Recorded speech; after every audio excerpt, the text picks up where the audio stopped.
Welcome back, ladies and gentlemen, to some more Rocket League action from MCS Midwest Championship Series.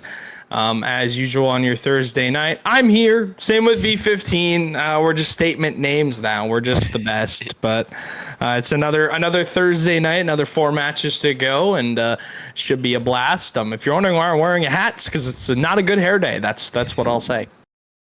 I've been there many a time. I was looking like a rat's nest on top of my head before I got a haircut. So some success there, and hopefully some success on the field. Got some good matches coming ahead. Personally, I'm really looking towards the second matchup. We've got first place versus second place, Hibbing Rangers versus St. Cloud Flyers. That's going to be a banger. But first up, we have to see the Minneapolis Miracles come up against the Bloomington Maulers, which in its own right is going to be a tough matchup. Yeah, and taking a look at that schedule shows us our action-packed night. Maulers Miracles, the first one. It's going to start here in a couple seconds. Sorry for the delay. Rangers, Flyers, Inferno Superiors, Lumberjacks, and Rhythm. And if we want to look at the standings, we can. We got the power rankings finally put together, and here they are. I didn't put the record on the far right, but you see this is how they're sitting right now. St. Cloud sitting on top and Hibbing sitting in second, and then all the way down are the Bemidji Lumberjacks on the bottom. And you see the names. Bloomington's name is too long for me to type Bloomington, unfortunately. But with 16 teams, it just it spreads out the competition even farther, and it's definitely looking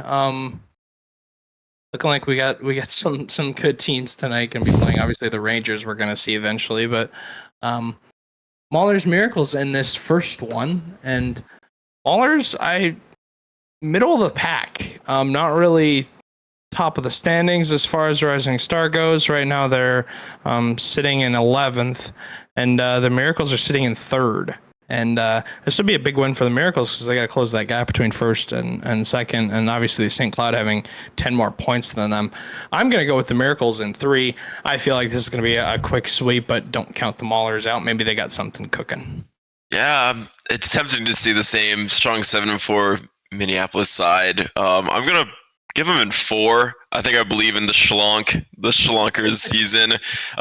Coming from Challenger earlier this season, facing off into Rising Star, dropping down. I think he's an incredibly talented player, and I'm interested to see how he's able to play with his 2 great teammates, the one and only Swamp Donkey and Obama Has My Car. So see if they'll be able to bring it to this Minneapolis side. And Minneapolis, knowing that since the second matchup is Hibbing versus St. Cloud, there's going to be points to be picked up here. So a big 2-0 week, similar to what they were able to pull off last week, would do wonders for them in the overall standings. Yeah, you talked about the 2-0 week. Obviously, you're playing 2 matches now during the week with having more matches in general. You've got more chances for teams to win games and turn around their season a little quicker because they're playing 2. But you see this Mauler side. They got Swamp Donkey, Obama Has My Car, and Schlonkers, probably the 3 best names in MCS history. On the side of the Miracles, you got Blasky and Overtime Jesus. Overtime Jesus, I'm probably going to refer to him as OTJ because I don't like to say Overtime Jesus, but he and Blasky have won a LAN before together with another player that is not playing in this match today, but him and Blasky have previous LAN winning experience and previous, I guess, chemistry, and adding Smegalodon in there is actually going to do wonders for them, I think. So, obviously, with their first one on the board, it only proves my point even more. Yeah, it shows that getting into the crunch time of the season, obviously, we only have 2 more regular season match days, 4 overall matches, which seems crazy. This season has absolutely flown by. Oh my, it's probably been, I would say, it's been the fastest season that I think I've ever been a part of MCS. Season 5 was pretty quick, but that also, I joined almost at the midway point, so I didn't really play the full season, but season 6 took a lot longer. Season 7 was a really long season, but this one has been the quickest season I think we've ever had. With obviously playing more matches, it doesn't seem like it, but with Challenger and Rising Star playing 2 matches a night, it just only shakes up the standings even more when a team loses one, and then if they lose the second, it alters where they sit a ton. So obviously you're thinking about the first match you're playing, but you're also thinking about that second match too, because it definitely, if you lose the first one, you want to win the second one. Definitely, it's a big impact on your mental, how that first series goes compared to the next, as we see OTJ doubling up the lead here for Minneapolis. But you can see results. I mean, for last week, Bloomington, they had 2 matches. Both of them went to Game 5. They lost the first one, they won the second one. So they went 1-1 overall, but if they're able to get that first win on the board, they'd have a 2-0 week and really change up what the standings would be looking like. And that's what's really impressed me with the season. I think coming into the season, there was a big question about if there would be a gap in quality with so many teams existing, so many teams being formed, but there have been so many Game 5s like every match week. Teams are always, I mean, personally my team's always playing in Game 5s, so the competition is incredibly strong, and I don't think that's dropped at all by adding 4 teams to the Challenger and Rising Star tier, which is great. And adding teams, has only really kicked up the competition for me. It's made teams better and better overall, but you can see Minneapolis is a force right now. I extended it to 3, then extends it to 4 off a Blasky shot. It's the top left corner, and Smegalodon is running rampant right now, and the Bloomington Maulers have. I don't know what Bloomington needs to figure out, but I mean, they brought Schlonkers down from Challenger, hoping to reignite this Bloomington magic that Swamp Donkey joined up with, but I don't want to say that the Game 1 is going to be a theme for the series, but this Minneapolis team has, previous chemistry with each other, and you've got 3 players on that side who know how to handle the ball on their card, and you see the ground plays come out. It's wonderful to see, because most players in Rising Stars struggle with an aerial attack, but if you're good on the ground, it can sometimes take away that gap in the air. Yeah, smart plays, patience, defense, getting these touches.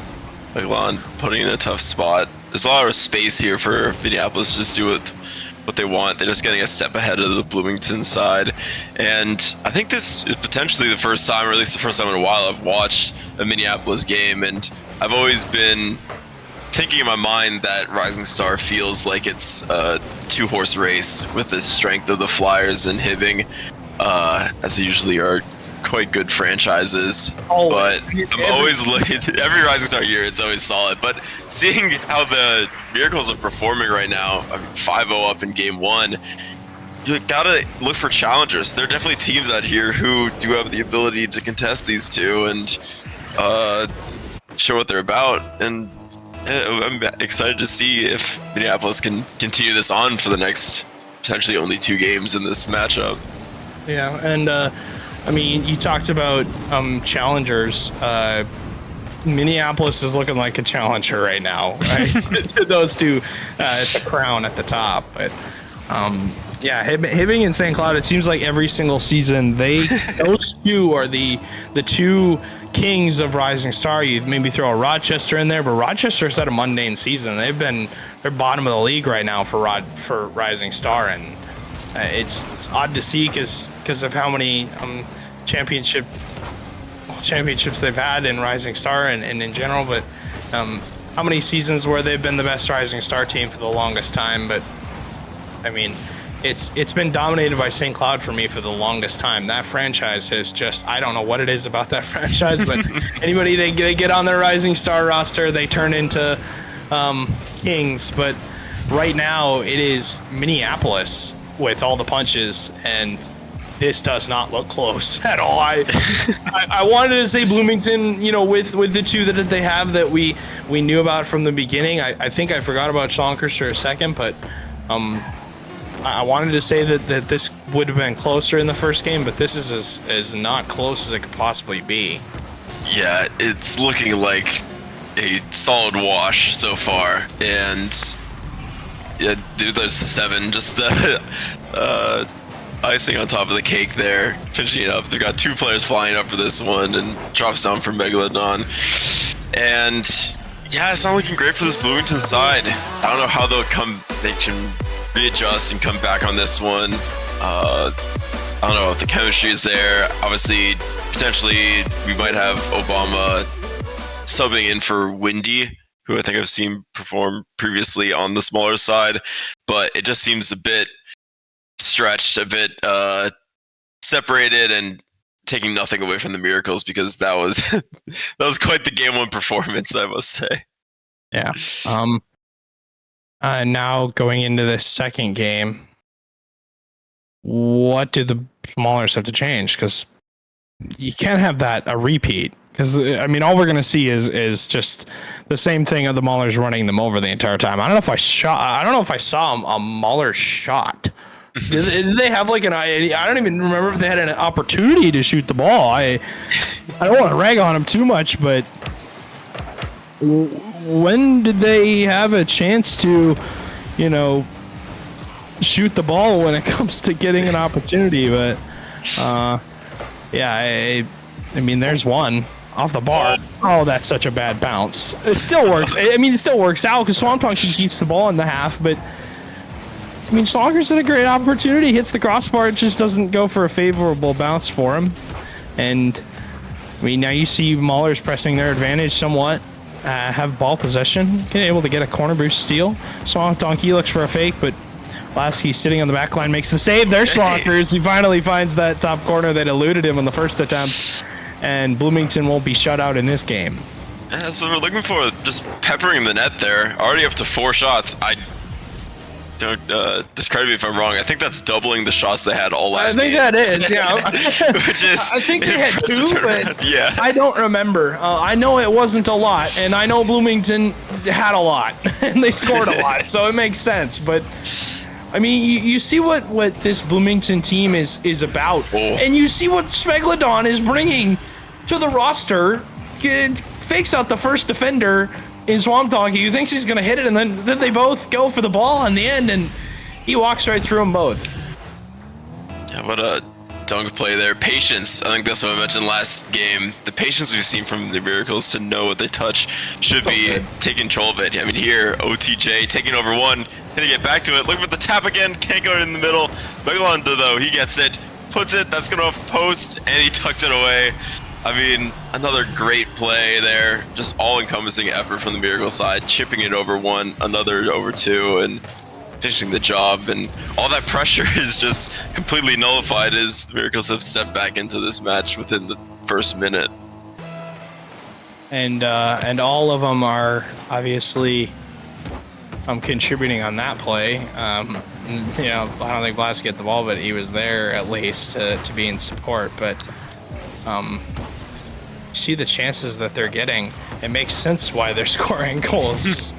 Bloomington can't get any defense established right now, but maybe they can get a counterattack going. That's how they got the first one off of Schlonger's, doing something magical in that corner, taking that shot and hitting that upper right corner. But I mean, you see, it's just when Minneapolis gets on offense, it's such controlled. Offense and aggression. They don't overcommit on their plays. They make sure to have somebody back all the time, and I mean, they're covering most of what Bloomington is making, despite that touch going effortlessly. A giant miss, but I mean, you see the challenge game, it's working out for them. Yeah, it seems like if they're just pressing everything, and we can see it press there.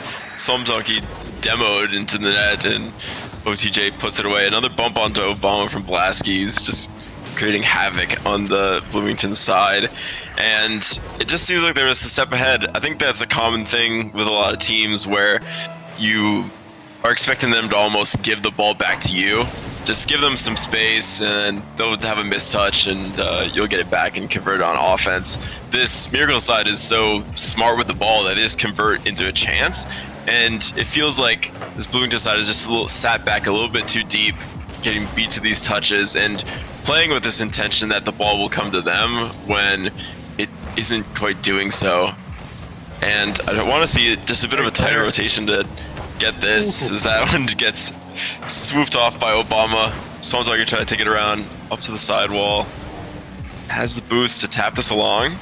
Able to keep playing with this one. Can't quite get the reads here. No follow-up from Bloomington, and a great double from Megalodon. Strongest in a tough position. Tries to flick this one out. Blasky intercepts. And once again, we're back to this cycle of more offensive pressure unless it gets cleared out. And again, no follow-up from Bloomington. Schlonker's up now. Trying to get it around OTJ. Gets the touch. Obama chipping it towards net.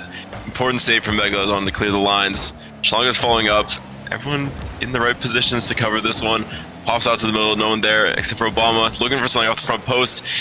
Can't quite get the beat around Blasky, and we're just seeing a big, every touch is 50s, every is challenge, and there's no shots, and that's going to favor this Minneapolis side because they have a all-important two-goal lead. That was a good pass across. I thought it was a wayside touch from OTJ, but it turned into a pass to Smegalodon, who hit the backboard and back into the Miracles half. They're stuck so far. Slonkers tries to drop it down, and it's that backboard off of the cross post. Blasky with a touch on target. Nobody is even home for Bloomington. They're knocking on the door and they're ringing the doorbell, and no one's answering it. Yeah, it just pops over. It feels like Obama didn't know that he was third man there, just assuming someone's behind, and no one's there. Forces a backflip touch, and it's just all sort of falling apart for this Bloomington side. They came out firing in the first 30 seconds. I mean, they're in this matchup, they're out shooting the Miracles. It just seems like the quality of chance is miles in between for each side. This Miracle side is so great at getting their chances going, and the defense is strong as well. All these shots, all these challenges that could go in are just saved, or off the crossbar, who has definitely saved a few. As we see Schlonger's go for an impressive read, but now we have a 2v1. Oh. Well taken space again by this Miracle side. It's just it's such controlled play. I mean, they're waiting for each other. They're challenging at the right time. I mean, even when they get caught, they don't get scored on. But that chance from Slonkers, I think he's gonna want back. So if he scores it, it turns into a 2-goal game, and they got 40 seconds left, and now it's still a 3-goal game, and there's only 20. But you see how good Minneapolis is doing of staying spread out, and that allows for these bump plays to work out. And I mean, with no time really left on the board for Bloomington, they're going to be staring down a 2-0 edge for Minneapolis, who's making mincemeat right above them right now. Pretty much a destruction in that first and second game, and now going into this third one, what do Bloomington have to do? Because it just seems like they can't find an opening. Yeah, that's the all-important question, and I'm not sure if I have an answer, because this Miracles team seems like a force. It's got to be just a complete switch up, or they just commit more offensively, because they've had the shots, they're just not able to get the chances. The defense is too strong, and that's always a chance to bring in more demo play, look to throw off the other team, because if the Miracles, as they appear to have a regimented system in defense, they're locking out any chance that happens, then you need to do something to break them out of their rhythm, create your own opportunities. But even doing so, you have to improve on the offensive and defensive end of the field, because I mean, Minneapolis is 100% just destroying this matchup so far. Yeah, domination is what I will say, but I don't really know what Bloomington could do. They're being dominated when it comes to the possession game, but you see the numbers show for themselves. We have plenty of shots for the Maulers, but not enough goals. And I don't know if that's a testament to Minneapolis's defense, but I think it's a testament to Minneapolis getting outshot, they still win the game. So it's a testament to Bloomington needing to be more clinical on offense and more tactical when it comes to their chances when they get the ball in their car. And you see the double coming out of the back line in the midfield. As a result, nobody has a follow-up for the Maulers, and Rockers is getting bullied all the way on the other side of the field. It isn't done yet. You can't finish him once, you might as well finish him again. Let's see, looking for blood early in this matchup. Oh, so I'm gonna go with the big demo, or trying to get a demo of his own. Big dunk. Schlonker's saved up from Megalodon. Obama's up his third. This one works out though. It's hopped right in front of Schlonker's. Oh, it's off the post again. Off the crossbar. Oh, the crossbar is killing Schlonker's in this series so far, but the chance is still there. Swamp Topic drops it down. No one able to follow it. Schlonker's with some space here though. No, he has mechanics. Get the ceiling reset. No one quite there. Obama now. Now rally this one around. Great kick out into the middle. Schlonker's low boost, aim for the top right corner, can't quite reach it. Megalodon now there, followed up again by OTJ, and we're seeing now more shots coming from the Bloomington. Again, same as game 2, but all important defensive rotation and positioning by this Miracle side is keeping them in this one and not causing too much havoc on their own defensive side. Big bump. Backboard, and you see no midfield pressure from the Maulers. Smegalodon gets the dunk on Obama, has my car in the midfield. That's unfortunate, because nobody behind him is going to be expecting this, as it goes right back into Smegalodon's car. And that's the first one on the board for Bloomington. They scored first in both of the games and have won them both. So history repeats itself. You're looking at a Bloomington win, or a Minneapolis win, and a sweep in their first series of the night. But still got a chance for the Maulers. Plenty of time still left to get on the board and get that tying goal and then get another one to take the lead and win. But, I mean, these touches right now in offense are just not what you need. Minneapolis escaping every single time. Yeah, they're just able to do what they need to, able to get these chances, able to clear lines, even with demos coming out. But that's a great touch from Swamp Donkey. Wow. Some composure in front of the net, and that needed a lot more. Great skill here to wrap this one around and even it up. Great touch from Schlonkers ahead to him. Hits the shot. Great finish in the midfield. Great follow-up, actually. And the redirect going to hit its mark and tie the game. Right off the kickoff, it's Minneapolis in possession. They press that advantage into the corner. And you see Bloomington trying to spread out and create demos of their own, but I mean, Minneapolis doing a good job of keeping that obviously space between them, and what it does is it creates non-double commits. So I mean, it can create open opportunities for Bloomington like this that they can take advantage of, but I mean, really, Minneapolis knows it's in the Maulers' hands right now, and if the Maulers want to go out, they're gonna go out. They're gonna go out swinging. Yeah, we're seeing it here. Already 8-1 on the shot counter in favor of the Maulers, but this one's dangerous in front, and Megalon tucks it away, and just like that, we're tied up. It doesn't matter how many shots you have, because all that matters is how many times the ball goes into the net, pops right off the crossbar. Unfortunate read there, and yeah, evened up with halfway to play. 2-2-2-8-2-2-2-8-2. It's not one, but it's close enough. Whatever you want to say. But yeah, I think it's Bloomington starting to wake up, getting their chances on offense. But again, their follow-up is not there. OTJ had an open net. He can't put it on target, and no boost for Schlonkers to even do anything. And see the boost possession starting to obviously eke in the favor of neither of these teams, because we're on 2 POVs there and nobody had any boost to even put the ball in a favorable position for them to score. But try an attempt for Maulers for passing play. Now you got a bump chance, and that's exactly what I'm talking about. Minneapolis, it's so clinical. It's such a smart play to make. It's so hard to read. Slonkers has no idea what Smegalodon's going to do with the ball. Yeah, it's just one unfortunate 50 from the second man for Bloomington, and it turns into a 3v1 attack for Minneapolis.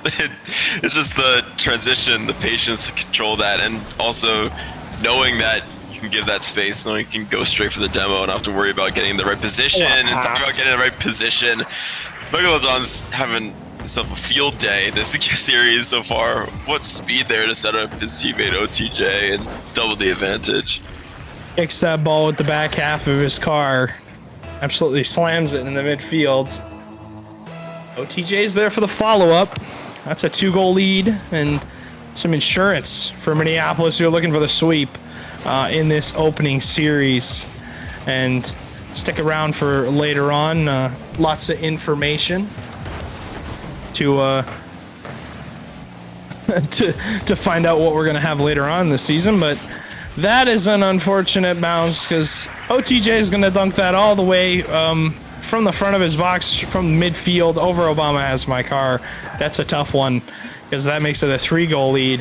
And I didn't see the Rule 1, but Plasky's saying there's a rule. Yeah, I caught the tail end of that. Schlonker's flipping out of the Rule 1 with Plasky, and it was immediate karma because the ball went in 2 seconds later. It may have already been on its way when he flipped out, but always got to stay true to the Rule 1.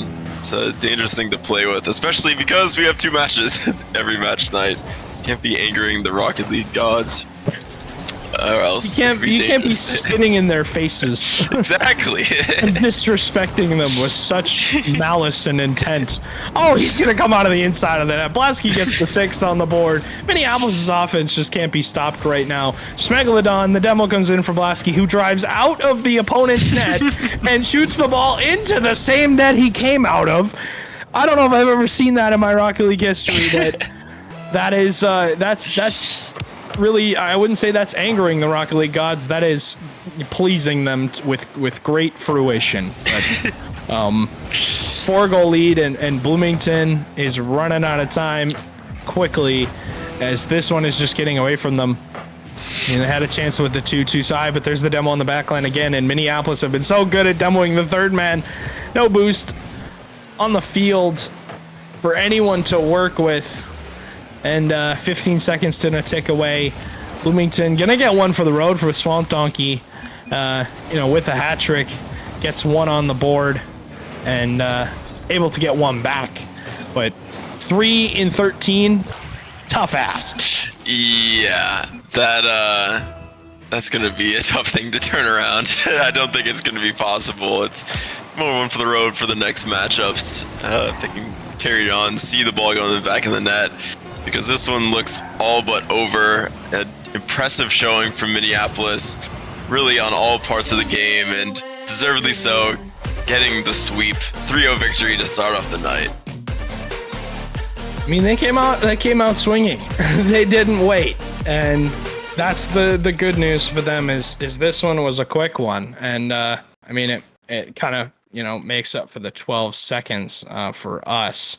Or the 12 minutes for us being late, V, but let's go.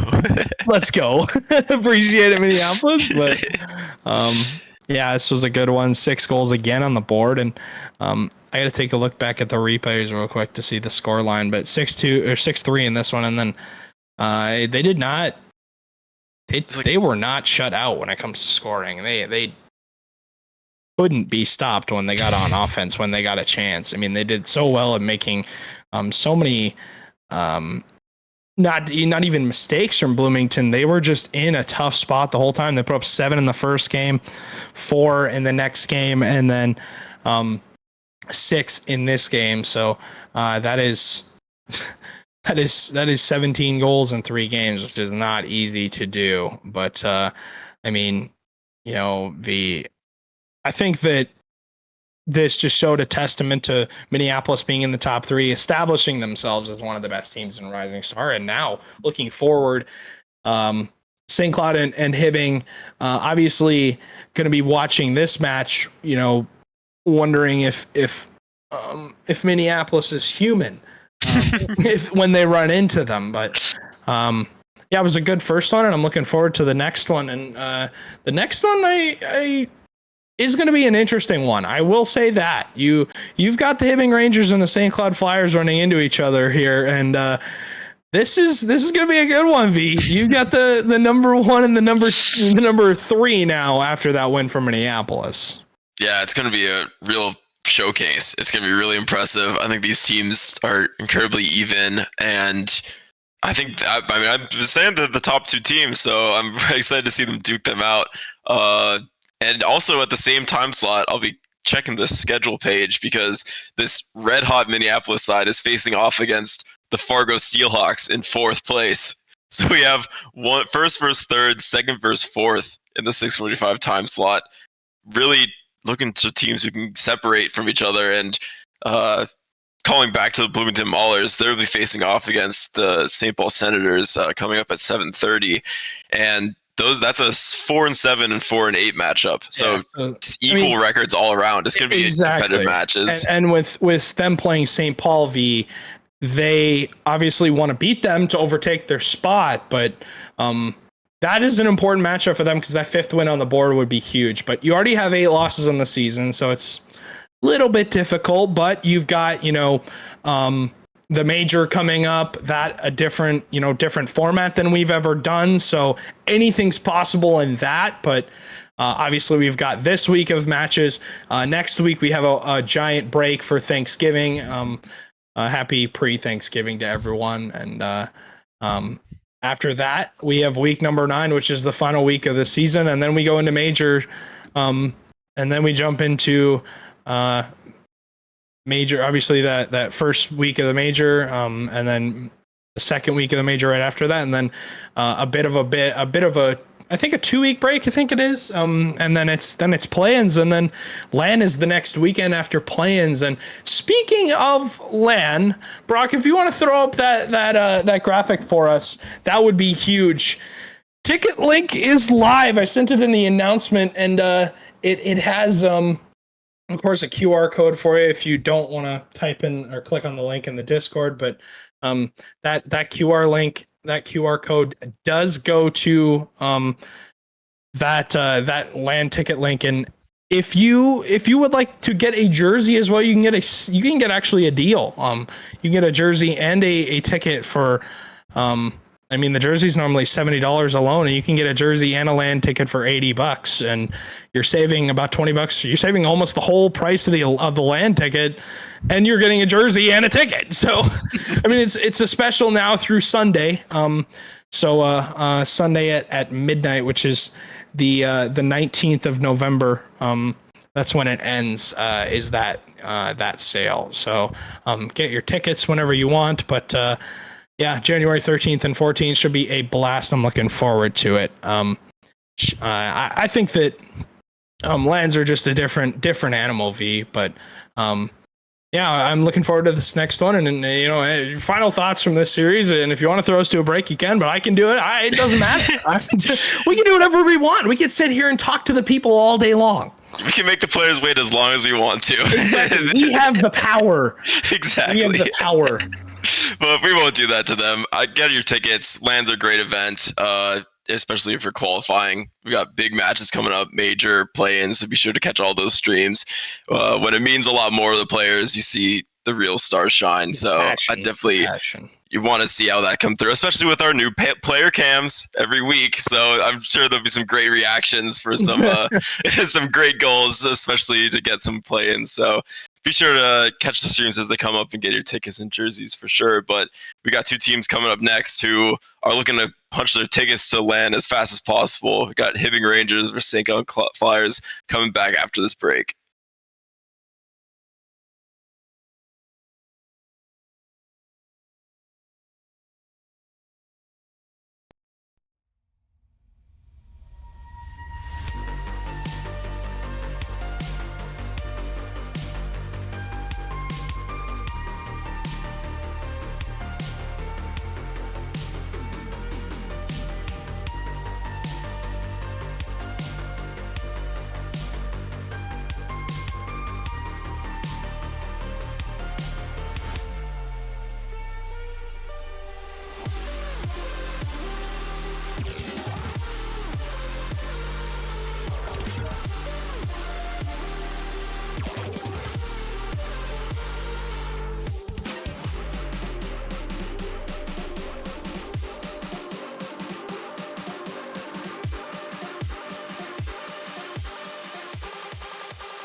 Didn't mean to say too much, but you've been driving me crazy. Never felt like this before. I try to be nonchalant, even though it's obvious. I can never help wanting more. Oh, slip into the dark and then we end up in each other's arms. There's no looking back, I gotta find a way to where you are. Make me your shadow. Wanna be with you wherever you go.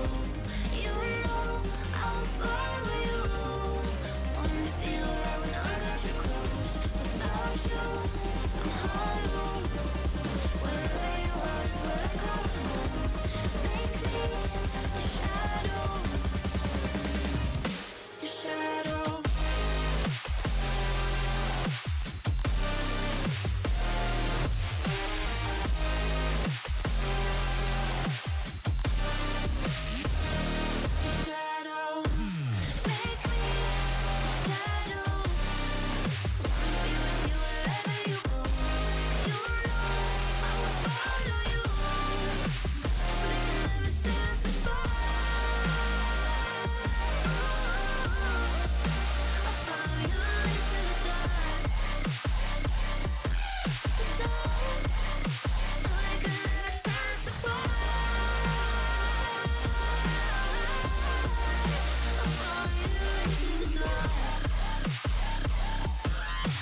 Welcome back, ladies and gentlemen, to some more MCS action. Rising Star week number 7. We've made it through the bulk of the season. Now we're kind of into the latter half, and Thanksgiving coming up, of course, Christmas coming up as well. And that illustrious land Stewie V15 on your screen should be a blast. We got some high-ranked teams in this next matchup. V15, of course, you got the top-seeded St. Cloud Flyers taking on the Hibbing Rangers, who've been nipping at their heels the entirety of this season. Yeah, these two teams have been neck and neck the whole time and showing their strength. They're coming into this matchup incredibly strong on both sides. I mean, the St. Cloud Flyers last week had 2 3-0s, so 2 clean sweeps. So they did the best they could. Hibbing, on the other hand, did go 1-1, but that first matchup was a forfeit, and their second matchup was a 3-0 sweep of the now sitting 4th place Mankato Atlas, who are currently 8-4. So 2 teams who are really dominating the competition so far in Rising Star, and now they get to go head-to-head to determine who maybe has some of the bragging rights and maybe switch their position in the power rankings if the results go a certain way. And obviously these are not updated currently, but Minneapolis above Hibbing right now after their win. They just beat the Maulers. The Maulers, of course, I think they moved down to 12th. They moved underneath St. Paul because they had the 8th loss, but things not changing much. Mankato beating Des Moines in Game 5. Des Moines obviously sitting in 15th. They'll not really move. Mankato sitting in 6th. They possibly will move up. I did not check, but yeah, this one, all the players are in here. We're ready to go. I'm going to throw out my prediction. St. Cloud. I've seen St. Cloud play. I know how good they are in the field, but I also know that anybody can fall, and it's going to take a big effort from this Hibbing Rangers team. And I'm going to jump on the Hibbing train here. I think the Hibbing Rangers are going to create this upset, and it's going to be a 3-0 sweep. Ah, big calls. Playing to the time consideration with their sweep predictions. But I really don't think I can bet against the St. Cloud side. I think they've just been so dominant. I've casted plenty of their games and seen what skill they bring. I mean, all 3 members of the team just has the ability to take over a game and put balls into the back of the net as the team misses that one. So I'm gonna go 5 games. I'm gonna give credit to both teams. They're both incredibly strong. I think the matchup is lending itself to that. And also, I still have that memory in my mind where we were doing stats for who was leading in goals, assists, everything. It was just OJ Combo every single time. we were looking at that was leading 4 of the 5 categories in 1 week. that was week 4, I think, week 3, something like that. He led 4 out of the 5 statistical categories that we talked about. But I mean, T-Jack, CT, Nivlak, and AK on the side of the Flyers, and Jack, OJ Como, and Hadron on the side of the Rangers. Jack has had a great season so far. OJ Como, the superstar like we talked about, but Hadron's been their backline defender. But you got CT Nivlak in the zone now, and he's going to be the player you're going to have to watch out for if you're the Rangers, because he's the one who's going to punish you more often than not. Definitely. The mechanical skill on CT Nivlak is impressive, and that is like a dominance difference there, stretching out ahead of that ball and getting the read. All teams facilitate it. It feels like every game, one member of the St. Cloud team pops off. As TJ looking for the double, can't quite get it. AK sends off right. Got some room here to take over.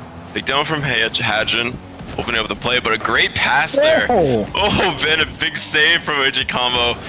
Both trading blows. Another dangerous pinch out to the middle. And there have been so many of these for the Flyers side. Great touch from Jack, slowing down the play. More room here. Hadron now to the skies. Getting the double touch, looking to get a reset. Can't quite get it. AKA launching it down to the corner. Looking for a dunk. Another great touch from Jack here. The patience on his touches have been impressive so far. Trying to find a shot or a teammate there. Looking for the tight angle, and some great looks so far. Some great action already in this first game 1. And obviously, when St. Cloud have been pushed to, the 3rd game to win it, to cap off the series, for me, from what I've seen on stream, it's been AK to step up in those series closing games. Same with CT Nivlak, who has had a great season so far with St. Cloud. And GM Prussia reaping the benefits of another great draft for him, because why would you have to make a change for the team that's the best team in the league? I mean, it makes no sense. So, obviously, him, putting those guys together has only created more benefits that he could ever hope for. Is they're winning this series 1-0, and they're leading the league in series wins so far.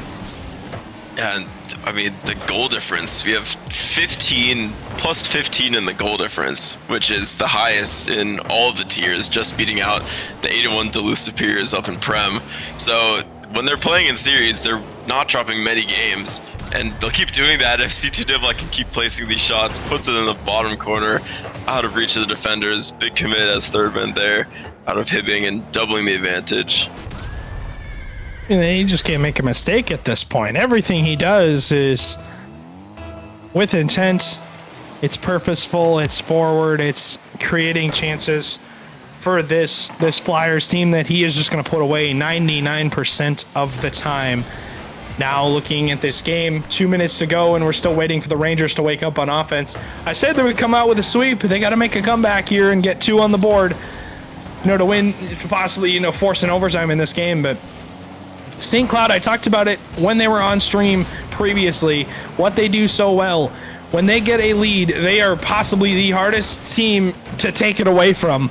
It just seems like they turn into, they don't turtle back. They do a good job of holding their front line in the front of their box to make sure that teams don't get a free opportunity on them, but they stay spread out. They don't double commit, and they use the sidewalls. For me, that's the biggest part. They use the sidewalls to their advantage. T-Jack the double off the sidewall. As I talk about it, he uses it and hits the post and kisses it into the net. What a glancing touch. That was incredible from T-Jack. I was just about to say how I think T-Jack is easily one of the best defenders in the league, and he comes out with a great sidewall double touch.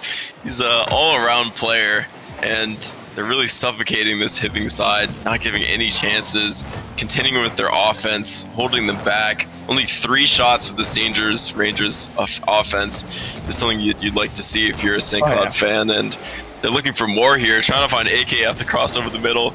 Can't quite put it away as Hatchin pops this one up top. Goes into the corner with low boost here. Jackno taking it over across. Can't beat out C2 Nivla. Could get a second touch here if he wants. Drops it low. No one's in net just yet. Oshikamo takes it over. Looking to find any chance as possible at AK this time, covering in front. No opportunities again for this Hibbing side. They just can't quite break this Flyers wall, and are trying to do so with some demo play. Oh! Big save from T-Jack to keep them keep this shutout going. I mean, it's so clinical on defense. They can't break the line. And you talked about this dangerous offense that Hibbing has. When they get on the side, they have a very high percentage of scoring, but they're being shut down right now on offense. It is controlled. It is clinical on defense from the Flyers. Hadron even has a chance at low time remaining, but even with the 3-0 lead, it isn't going to matter. Game number 1 ticking away, and the Flyers draw first blood. Yeah, an impressive showing from the Flyers, showing their dominance, showing their well-roundedness, some great individual efforts. We saw from T-Jack putting away C2 Nivla getting the big double and dunk, so a good showing, and I think, most impressively, seeing a lot of defensive showcase, locking down this Hibbing side. I mean, checking the stats quite briefly, I can see that the Rangers are averaging 3 goals a game, which is impressive. I mean, both teams are averaging 3 goals a game, so shutting out the top scoring team in a matchup like this is just a tone you want to set in this game 1. Yeah. Obviously, you've got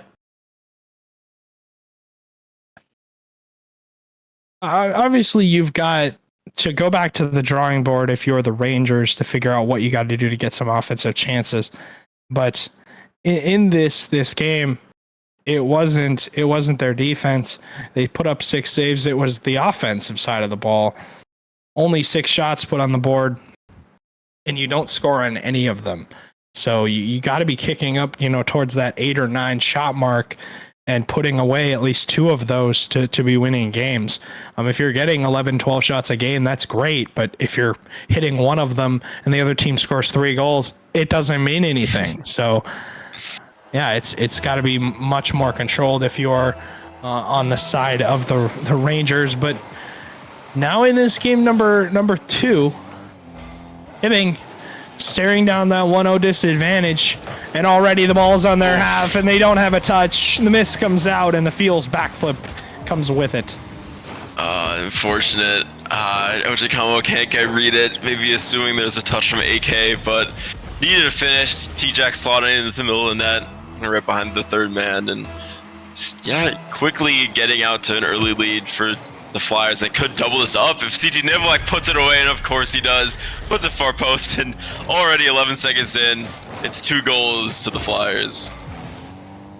They pick up right where they left off, V. They don't wait. Hadron caught again on his back line. Just can't get anything going. And if Hibbing, I don't want to jinx them, but they got to find some sort of offensive confidence here, because right now that's what they're lacking to me. They just can't get out of their half, and when they do get on offense, it just turns into a giveaway that St. Cloud is going to capitalize on every single time. Doing a great job of keeping the ball, obviously, in their back line. They spread out. Good possession so far to the half. T-Jack into that midfield, finds AK. AK has the shots. And that's the clinical play that St. Cloud has done throughout this series. They get a 3-0 quick 3-0 advantage. Yeah, just everything working for this Flyers side. Any sort of offensive play, whether it be kickoff, missed touches even worked their way, but that was just a great center play and great shot by AK to chip it over the top. Again, immediately under pressure, this Rangers side, they can't catch a break. Just non-stop offense, but maybe T-Jack will set him up. Hatcher trying to take this one over, can't quite get it, gives it away to CT Nivlak. Dangerous 50 at the middle, AK can't quite catch up, but T-Jack is there to coast along and cover his teammate. Guess the backflip delays his flip to put some power onto that one. Intercepted at midfield by AK. This one playing some ball in the midfield. Jack has been thriving in these situations where he can. He gets the reset, just can't quite get past that last Flyers defender. Second challenge from each team, and we're seeing some glimpses now for the Rangers settling more into this game, primarily through Jack's solo play, but I do want to see how they can work together, look to sync up some plays, because as it stands now, it's looking like a Flyers showcase. Yeah, and you talked about Hibbing starting to get some chances. St. Cloud never lost their chances. CT Nivlak, it's his second of game 2 and kicks the lead up to 4. And you talk about St. Cloud obviously getting their own chances, but Hibbing getting more. It may seem like Hibbing is getting more chances, but again, with how well-rounded St. Cloud is as a team, you feel like there's never an end to their layers. It just seems like you get by 1, you get by 2, and it's like, oh my god, there's another player back there. They're always back, and they always have a solid player back on their back line making the touch. And St. Cloud just cleaning up the garbage in front of their net, and they're looking like seasoned recyclists right now. Yeah, and this is something that you referenced in the previous series with Minneapolis. It felt like they were able to space themselves so well, and I think that comes down to each player having that individual strength and having that confidence to know that they're going to make a good play on the ball, they're going to get the ball where it needs to be, and trusting their teammates to not put each other in a dangerous situation. And I feel like that's what's coming through with this Flyers side. There's so much room in between them. There's space for them to play individually. There's space for them to look for a pass, because they don't have to account for this worst case scenario, because it's never going to happen because they're just doing everything they need to set up their teammates. As G-Jack double taps that one, CT like can't quite get over the top. Jack trying to clear the lines, but once again, more passing, more moving, and just a step ahead so far, the Rangers. The ball movement for St. Cloud has been clinical, V. They've done such a good job of when they hit the ball, it has intent. It's towards a teammate. It's even on defense, they're moving the ball in the vicinity of their teammates, so they constantly have a follow-up. Good shot from Jack, AK, and the double commit on the back line. Jack can finally get one on the board, stop the scoring drought for the Rangers. who have been quiet on offense. This offense popped off the first half of the season, and unfortunately tonight a little bit quiet. They do get one there off the double commit. They catch finally St. Cloud on the big mistake, and now V. You got plenty of time to get 3 more, but you got to get one first to even think about that 2-goal disadvantage. And there it is, off the touch from OJ Camo. And there's a reason why he leads the league or led the league in many statistical categories. T-Jack just flips the wrong. It doesn't flip right enough to make that touch, and they cut the lead to 2 with a minute and a half to go. Yeah, what a rocket there. There's real power behind that shot from OJ Combo. And yeah, all of a sudden, just as quickly as they fell behind in this matchup, they're getting back into the swing of things. Dangerous lead of 2 goals. Anything can change. Oh, yeah. Interesting to see if the Flyers will change how they're playing and just they get a little bit more cautious, which could cause disaster because so far they've been playing incredibly with how they've been rotating around. So we want to see more of that. But it looks like they're still pressing on offense. CT Nivlak intercepting there, and T-Jack follows it up, lands beautifully on the sidewall, rattles it around in the middle, no one quite there to follow. AK kicks this one out to the middle. OJ Kamo trying to get past CT Nivlak. All important read there to intercept. As it comes down to 1 minute remaining. Big demo potentially on a shooter here. Saves the chance for the Rangers. No shooting opportunity here. This one kicks up. CJ Nivlak gets it past 1. Jack needs a touch here, and he can't quite get it. A tough read flying out off of that back post, back wall, and that's one's gonna sting the momentum for game 2. Yes, it is. AK going for the ball, playing Jack's touch on the dunk. Jack doesn't even make contact.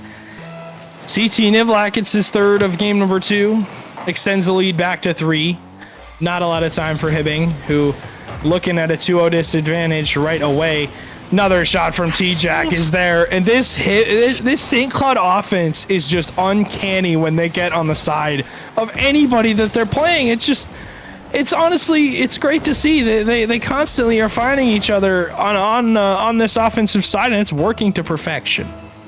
Yeah, this is making me feel like I don't want to play this team like ever. I'm hoping that the St. Cloud Flyers team, Challenger team, shows up because if you put this lineup up against me, I'm struggling. They are looking incredibly strong. Jack again with a solo play here, always able to get this reset, but can't quite finish this one off.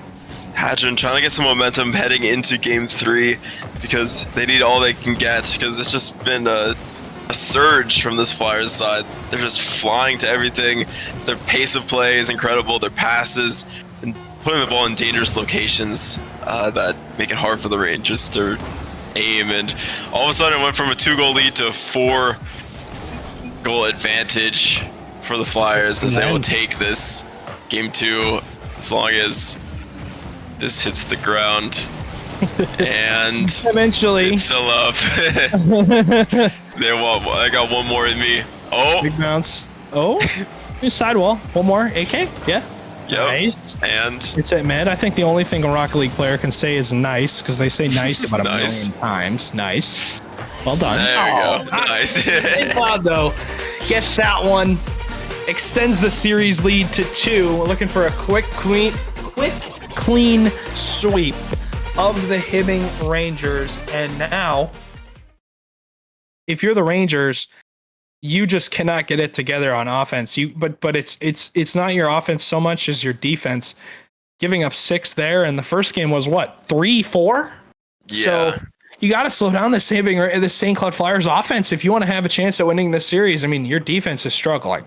Definitely. It's got to just be upping the pace, it feels like, on defense or matching it when it comes through the Flyers because every pass, there's so many of these front post, back wall passes that are coming off of the Flyers, and no one is there to contest it or turn it into 50 on the Rangers because the pace of play, you think maybe it's you can take some time, position yourself well at front post, someone's already flying in and shooting it at you. So I think they'll look for that and also potentially look to not let up as many goals at the start of the game. I think that really hurts in a matchup if you get off to the first 11 seconds and you're down by 2. You already got a mountain to climb, and knowing how stingy this Flyers defense is, you can't give them that ability to just play defensively hold you down and then counterattack and do whatever they want on offense. So I think they'll look to come up with a quick start.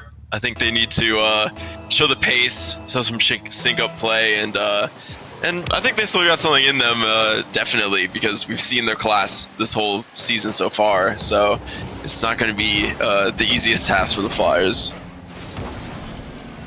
I mean, you see the chances that St. Cloud is getting, and you see the chances that Hibbing is getting. St. Cloud has had more clean touches off their back line, and I think that is just because of how well St. Cloud transitions between defense to offense. They're quick when it comes to getting down the field. And you talked about it in the corners. They play through the corner very fast too. And Hibbing, for them to stop that and slow it down, they have to match that pace going into that corner to block out the touch. But you see the pass to AK, shot goes wide, and he's been the player statistically who I talked about to play well in these series closing games, has done work for his team to win it when it matters most. But Jack and company of the Hibbing Rangers got to do better and try and come back here down 2-0. Look for the reverse sweep if it's possible, but St. Cloud has not wavered when it comes to any part of the game. Yeah, all-encompassing, really. All these touches, all the team play, individual play, every aspect, they've just been performing incredibly. And we've seen mostly it's been CT Nivlak. I usually would see, I think AK will have a game to pop off. Maybe this is his. But some good patience there from CT Nivlak. Jack gets the touch. Can't go get it past. No boost to follow this one up, but bit of a tough read. Drops it down. Good coverage there by Hibbing to get this one cleared.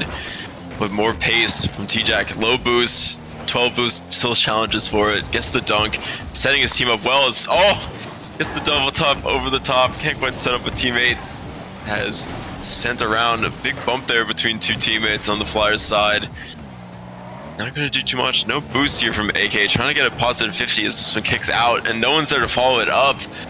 Just not right in the right location to finish that one off, and all of a sudden, Flyers are back on offense, and it's really a midfield showcase from all the firing offense that we saw early on. There's not too many shots coming through.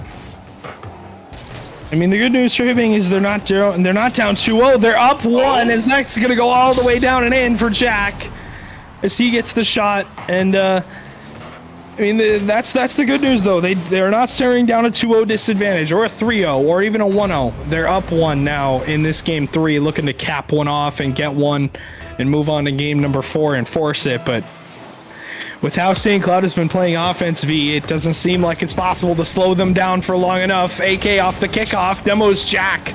Follow-up from T-Jack is there for the follow-up shot. It goes missing. Was Hadron, and Jack spawns in and makes the touch. And no boost for the Rangers that are starving on their back line. AK through the corner, tries to find the Doomsy dish and can't get it on target just yet. Jack floating the ball. CT Nivlak lining up a double, can't get it. So that's going to go right down to T-Jack, who's being bumped by Jack, and AK into that corner. Big pop touch again from the Rangers, who just can't find a way out of their half now. Yeah, this high line that's coming through from the Flyers, they're just stopping anything from leaving the Rangers half. But we've already seen it come back to bite the Flyers. I mean, we saw the pace come through when Jack put away that goal. Just outpaced the offensive challenge and caught them off guard almost. If you see more touches like that, they can double it up, because at the way this game is going, I don't think one goal will be enough, because the offense is starting to ramp up for the Flyers side. Hatchin's trying to help that out by looking for Jack, comes off the ceiling, drops it into the corner. No one really following here for either side. T-Jack playing patiently. That's around 1. Able to get control, flicks it around 2, looking for the third. Jack able to capitalize. Gain the touch. CT Nivlak looking for the reset, does get it, but it's a bit too far away from the ball. OJ Kamo sending around, looking for the middle, no one there to follow it up. Does steal a boost though, could be a challenging position. Low boost in this corner here. So looking to get a 50, great touch out there. Putting in a dangerous position, but setting up a teammate in Hadron. Gets bumped by Jack, I believe. There's some collisions coming through, and they will take anything that is not going into their own net, because we only got 40 seconds left, and all in all, Flyers haven't been able to come to play here. Although they've had chances, they just can't quite Big find miss. that final touch. Ooh. That was close. Hadron, though, makes contact. T-Jack off the backboard. Jack makes the touch to the sidewall. T-Jack demos Hadron, and AK gonna collect, plays patient through the corner, gets the touch out. CT Nivlak goes. T-Jack has to turn it. Can't get it. The bump comes in, and that was a triple commit originally from the Hibbing Rangers, who are scrambling to hold on. They got a pinch all the way down in their half. And, I mean, it was 6 seconds left. T-Jack turns the corner. Gets through it, but Jack wins the challenge. CT Nivlak off the backboard. The clear, though, from Hadron will likely seal the game. T-Jack trying to keep it up. OJ Kamo with the follow-up dunk. And the Rangers will survive and get a game on the board. They will not be swept. Who would have thought? That was a great performance of the Rangers. Their goal was beyond half field, a long shot, if you may, but their defense was nothing to scoff at. That was impressively done, especially off those backboard reads. There were so many chances I thought would pop out right into the middle that the Flyers would tuck away, but they're able to get it, send it out into the corners, clear the lines incredibly well, and kind of snuff out the Flyers' offense to some extent to where they can't get that final touch. And if they can keep playing this defensive strategy, and I mean, you can't lose if you don't get scored on. I mean, it could work out for this Rangers team. Yeah. They hung on. They got 4 saves in that game. Only 1 save for St. Cloud, but you see the shots go way down for the Flyers. Only 3 shots for the Rangers. Low scoring affair. 'Twas a close one indeed. And now going into this 4th game, you have a chance for Hibbing to even the series back up and get to that illustrious Game 5 where anything is possible. But for right now, St. Cloud got to get back to that offense they had in the first 2 games, because that one looked like a complete opposite of what we've been seeing tonight. Yeah, it's felt I've been praising at least their separation and their spacing. They were very spread out in the earlier games. It was working well, but that game they weren't linking up as much as when it came to some passing plays. It seemed like a lot of like individual touches or 50s, and that could be the challenging speed of Hibbing coming through, not allowing them to find their teammates as they need to. But we've seen the interplay from this Flyers side and what they can pull off in these first 2 games. If we see more of that, it could be a tough ask for the Rangers to take this game forward and send us to Champions Field. But it's all talk until they hit the field, and we'll see if this Rangers side can continue some of this defensive momentum that they had from the previous matchup. I mean, chance here right off the backboard. Hadron clears the line. Big bounce. AK, awkward touch, goes missing. T-Jack was scrambling for pads to get back to that corner, gets the corner boost. Now there's a chance on offense for T-Jack off the ceiling. Look for the dunk through, but Jack has the turnaround touch off the back line. Another win from Jack, and he started to appear in this series. CT Nivlak on a turnaround nearly got that shot on target, but T-Jack gets the follow-up, and that is what Hibbing needs to stop, because St. Cloud cannot get this clean of a look, because they're going to hit it every single time. Yeah, that pass there by CT Nivlak was amazing. Just stalled OJ Kamo in the middle of the net. Was expecting it to just go straight through, but no place to challenge it. Jack says front post, could get revenge here. Gets the 50, as it pops up. Could be an important touch here from Hadron. Jack gets a good spawn, but this one's again off the backboard. Gets the read from Hadron in a dangerous location. T-Jack drops it down. Can't follow it up. Jack intercepting well, but CT Nivlak looking to find T-Jack. Creating these chances. AK now trying to find a teammate. These passes in the middle of the field are working wonders, and CT Nivlak capitalizes. Again, this time tucking it away and not setting up a teammate, and 2-goal advantage to the Flyers. Hadron just gets beat, and originally didn't make contact on that ball. Now you're staring down a 2-0 disadvantage. The one thing we talked about that Hibbing can't afford to deal with right now. So, I mean, this is going to be a close end of this game.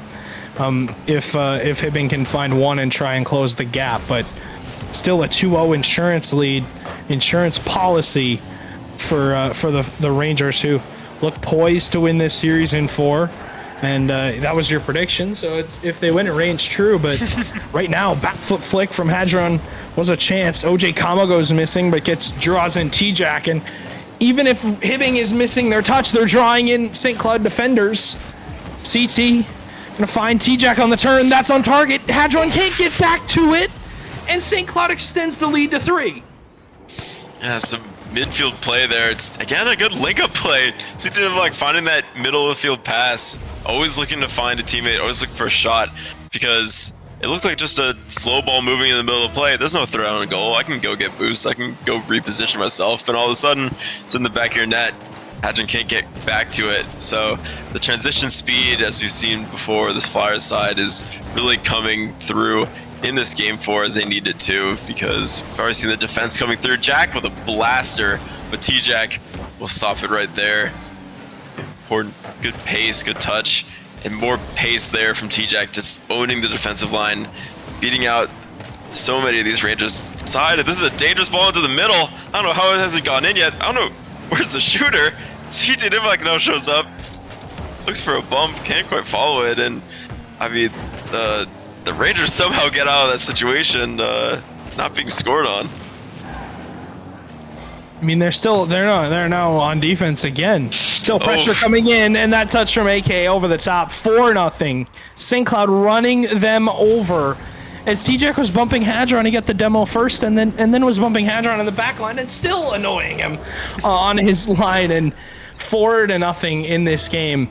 This has been St. Cloud back to their form, the masterclass from the first 2 games, and Hibbing, if we just got a more complete series from them, that's what it would take to defeat the St. Cloud Flyers team. But St. Cloud on another level when it comes to Rising Star right now, will not be stopped when it comes to qualifying for LAN, like we talked about. They just are a wrecking ball when it comes to offense, and sometimes that wrecking ball is able to be stopped and slowed down, but when it comes to what they do when they get a lead, they do not slow down. Yeah, I mean, just look at the shots. We're up to 14-2 advantage for St. Cloud on shots this game, and obviously Jack putting one away there. There's one. It always starts with one, but it just speaks to the domination that they have in these midfield and defensive situations where Rangers can't even get a shot on target or a shooting opportunity because they're just intercepting everything at midfield or at front post. It's really impressive that they can sub out the offense this way. But as we say, we've already seen a goal. Jack put that one away. There could be a chance here, but they got to get going soon because we're nearing a minute left and 3 goals. It's going to be a tough ask for the Rangers side. Yeah. Hadron, though, finds a touch to OJ Kamo. 60 seconds. And they struggle to break through St. Cloud's line. They're going to have to work through it 3 times on 3 separate occasions. But with a clear like that, that's going to put pressure on Jack and the defense of the Rangers. Off the inside corner. Hadron nearly goals it. CTN follow-up, double commit. Will not matter, though, as this turnaround play from the Flyers is just incredible. Even when they get caught, they don't get caught. They recover with ease, and they're constantly back, and Hibbing just almost annoyed by it. I would say it's frustrating because you know the quality that you have as a team, and you feel like you're getting good touches, smart plays. We saw in game 1 they were playing them so evenly, and they're able to get a touch here with OJ Kamo, but it's just been another tier, it feels like, with the St. Cloud side today. They, especially in this game 4, then they looked not too dangerous at all in game 3.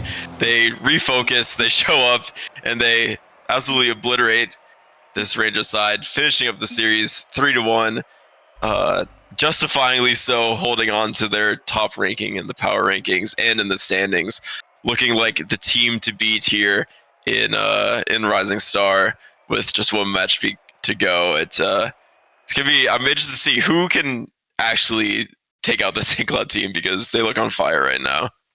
I mean, we saw Minneapolis, what they can do. Maybe they're the team that has the St. Cloud number, but for now, Hibbing, want to give them credit for what they were able to do in that 3rd game, but Going into that fourth, a completely different story, V. And that was our first half of the matches done on the night so far, and obviously we've got two more to go, and two more excellent matches that we're gonna see coming up next. Obviously, we just saw the one in the 2 or the 3 seed, whatever you're gonna say, battle it out. Next up, you get the Burnsville Inferno and the Duluth Superiors taking on each other, right next to each other in the standings. Actually, Inferno at 6-5, Superiors at 5-6. So, who wants to take over the 8th seed is what I'm asking, because neither one of these teams likely going to catch the Brainerd Victory, who are at 7 wins and only 4 losses, and both of those teams have 5+ losses. So shout out to the Brainerd Victory for securing the 7th seed so far. But with that win, St. Cloud capping off, honestly, what has been an incredible season for them so far. Currently sitting still in first at 50 points for that season, plus 17 on that GD, and then 10 wins and 2 losses. And St. Cloud right now in all leagues are number 2 in points per team, and a 21-9 win-loss score. So shout out to Prussia for his dominance this season so far. And what's odd though is none of really the only team that's seeing success for the expansion teams is the Fargo Steelhawks, who are top of the league, is top of all leagues with points per team. But other than that, yeah, V, if you don't have if you want to, we're gonna say goodbye to you for the night. But appreciate it as always for sticking in some Rising Star, and should be a blast as we've got our 3rd matchup coming up, Inferno Superiors, after the break.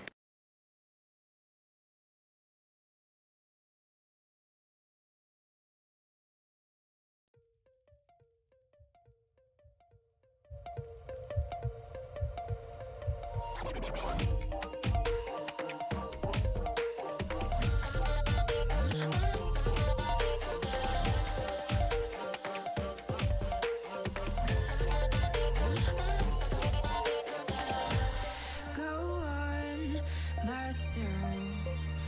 I'm cold, still stainless. My glass half full. Always said, don't suffer no fools. Serpents, daydream. I bite, you call me lovely. Got a sweet tooth. Gonna get the sugar from you. When they say I'm a machine gun, I take it as a compliment. Honey,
has got me changing up the way that I need you.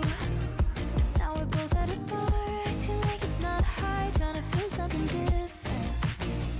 Talk to somebody new, kinda wish it was you, kinda numb to the feeling. Now that you're gone, they say time should heal, but it's been too long. Couple months and I can't seem to move on.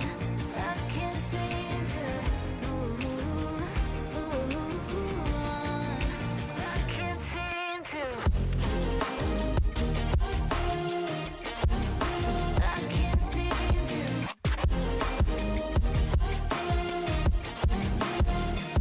Not that you're gone. I can't seem to. I can't seem to. Laying on my floor, thinking about all the things that we've been through. From 24/7 to pretending like I never met you. No, it's all for the best, cause I know we're a mess every time we're together. Going out of my mind, and I wish I could lie, tell you that it gets better. Now that you're gone, they say time should heal, but it's been too long. Couple months where I can't seem to move on. I can't seem to move on. I can't seem to.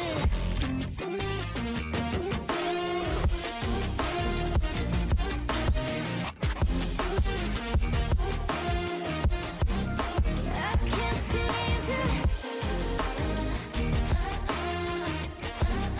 I can't seem to.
She found a way into my heart.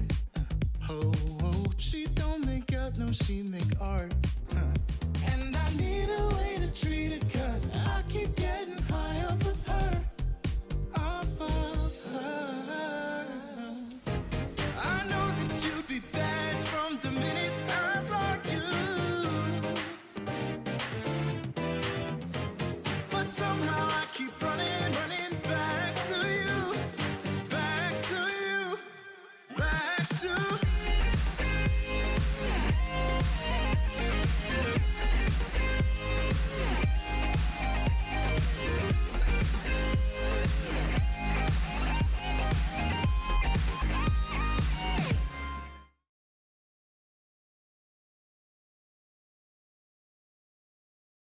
Welcome back to Midwest Cars Soccer Midwest Championship Series. Stewie and Wolf again.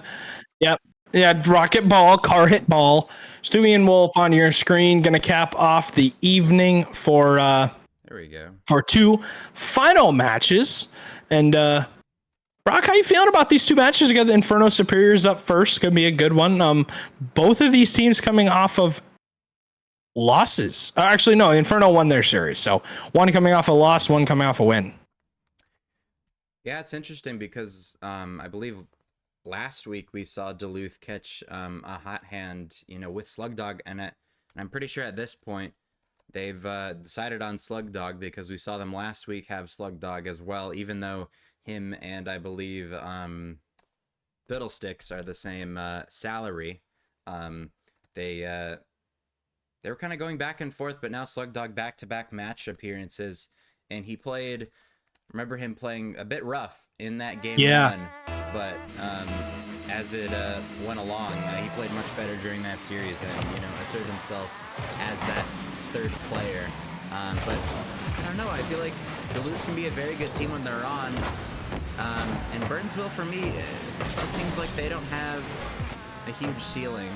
However, I mean, they finally have their full roster. Week. And so I think for that reason, and seeing Checker play really good in both leagues in Rising Star and Challenger, I'm going to give it to Inferno in 4, I think. I'm going to go with Inferno in 3. With Owen on the field, it makes a massive difference. Obviously... Hold up, Steve. Sorry to interrupt. That's a different car preset from Owen, and we never see that. He's always in the orange stock pane, so something's wrong. I don't know what got in his head today, but what is that? I don't know what has changed, but hey, I don't know if I've ever seen him use any other car but a Stocktane. Yeah, no. And let alone the blue or the orange one, it doesn't really matter, but he's in a different car today, so Slay Panther sticking to his normal car, using what he's used forever, and why change what already works? This one bouncing up the corner, busy, just put himself in a bad spot. Front post there, could not turn around, and God, the engine throwing me off there. I think Papo's used it in the past, but it's like the mouth one where it makes these weird mouth noises and it throws me off completely. I don't like it at all. It makes me uncomfortable. But Busy looking to get back on offense as Duluth. Okay, we're fine. It just rolls off the post there. Nobody really in sight. And Slay Panther now to turn it around. And this Burnsville team's a very boom ball team, as Owen might be ongoing here. Checker might be ongoing as well. Owen's no boost. And I think he tried to wave dash back to that one, but this start is all over the place, dude. And able to tie up the game, and I think you're a little quiet, Brock, if you want to kick up the mic thing and make sure that's all the way up. Now you should be a little bit louder, but it's still a good follow up from the Superiors, who don't let the game get away from them. But right back on defense, and a chance here for Checker, who's had a great season so far with this Inferno team. They haven't made any changes to their roster, and Checker obviously been very good for them, but right now on their back foot when it comes to offense, and Slug Dog able to get that shot. Owen goes missing on that. Yeah, Owen did not have the read on that bounce that went perfectly mid, and Slug Dog was ready to capitalize and was there.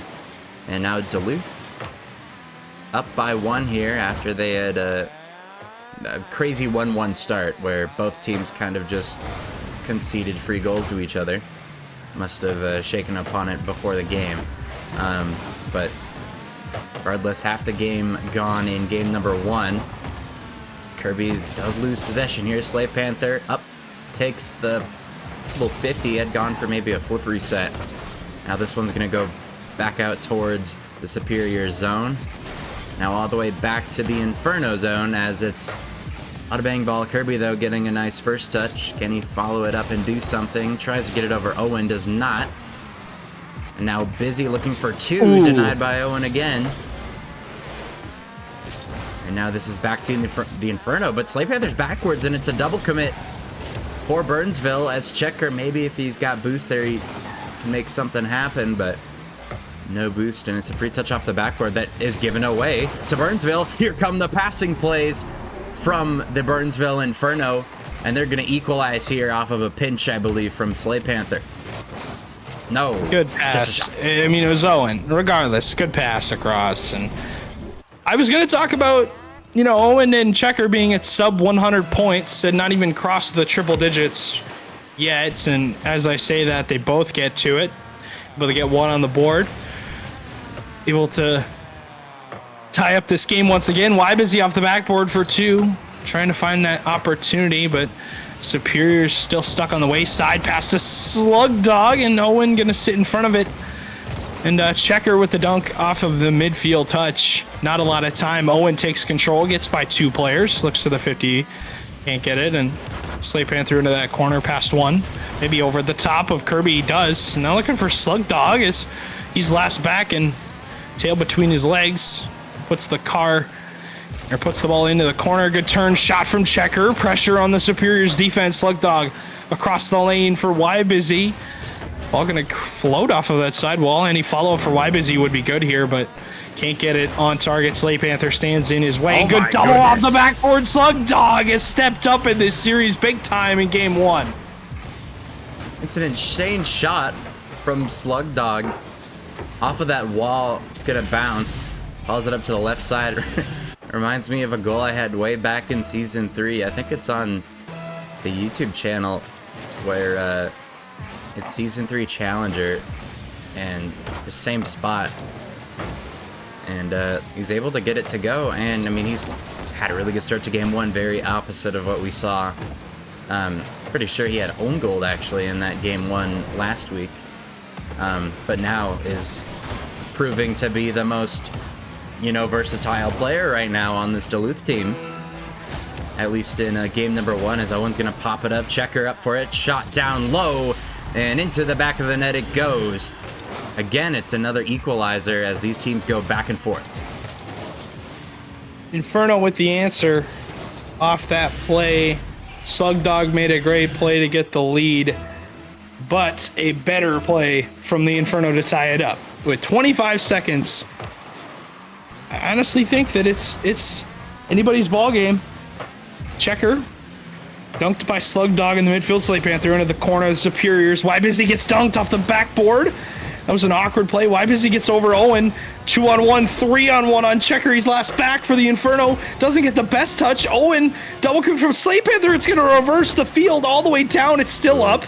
With not a lot of time. Checker goes missing. Slave Panther's shot was weak. That was a chance out of the corner. If he hits that hard enough, it could go on net and possibly go in, but overtime we see in game number 1. Yep, and again, it's in that corner once again. Owen, no boost. Kirby's going to deny it. Slave Panther now going to go missing, so time for Busy here. 0 boost, going to take a 50 over to the right side. Slug Dog will be approaching it. Does get beat by Slave Panther. Kirby might have been caught here. Oh, but Slave Panther touches it away from Checker. Checker had a really good angle on it. But we see those mistakes every time and time again for the Burnsville Inferno. As this one's dangerous, Slugdog just patiently waiting in the net there, letting Kirby get that one out. As Busy up for this one, it's gonna go into the Inferno zone. A lot of players are missing. Checker now, big touch. Gonna slow it down here. Does take pretty poor first touch. Slugdog gotta go underneath. Huge dunk from him.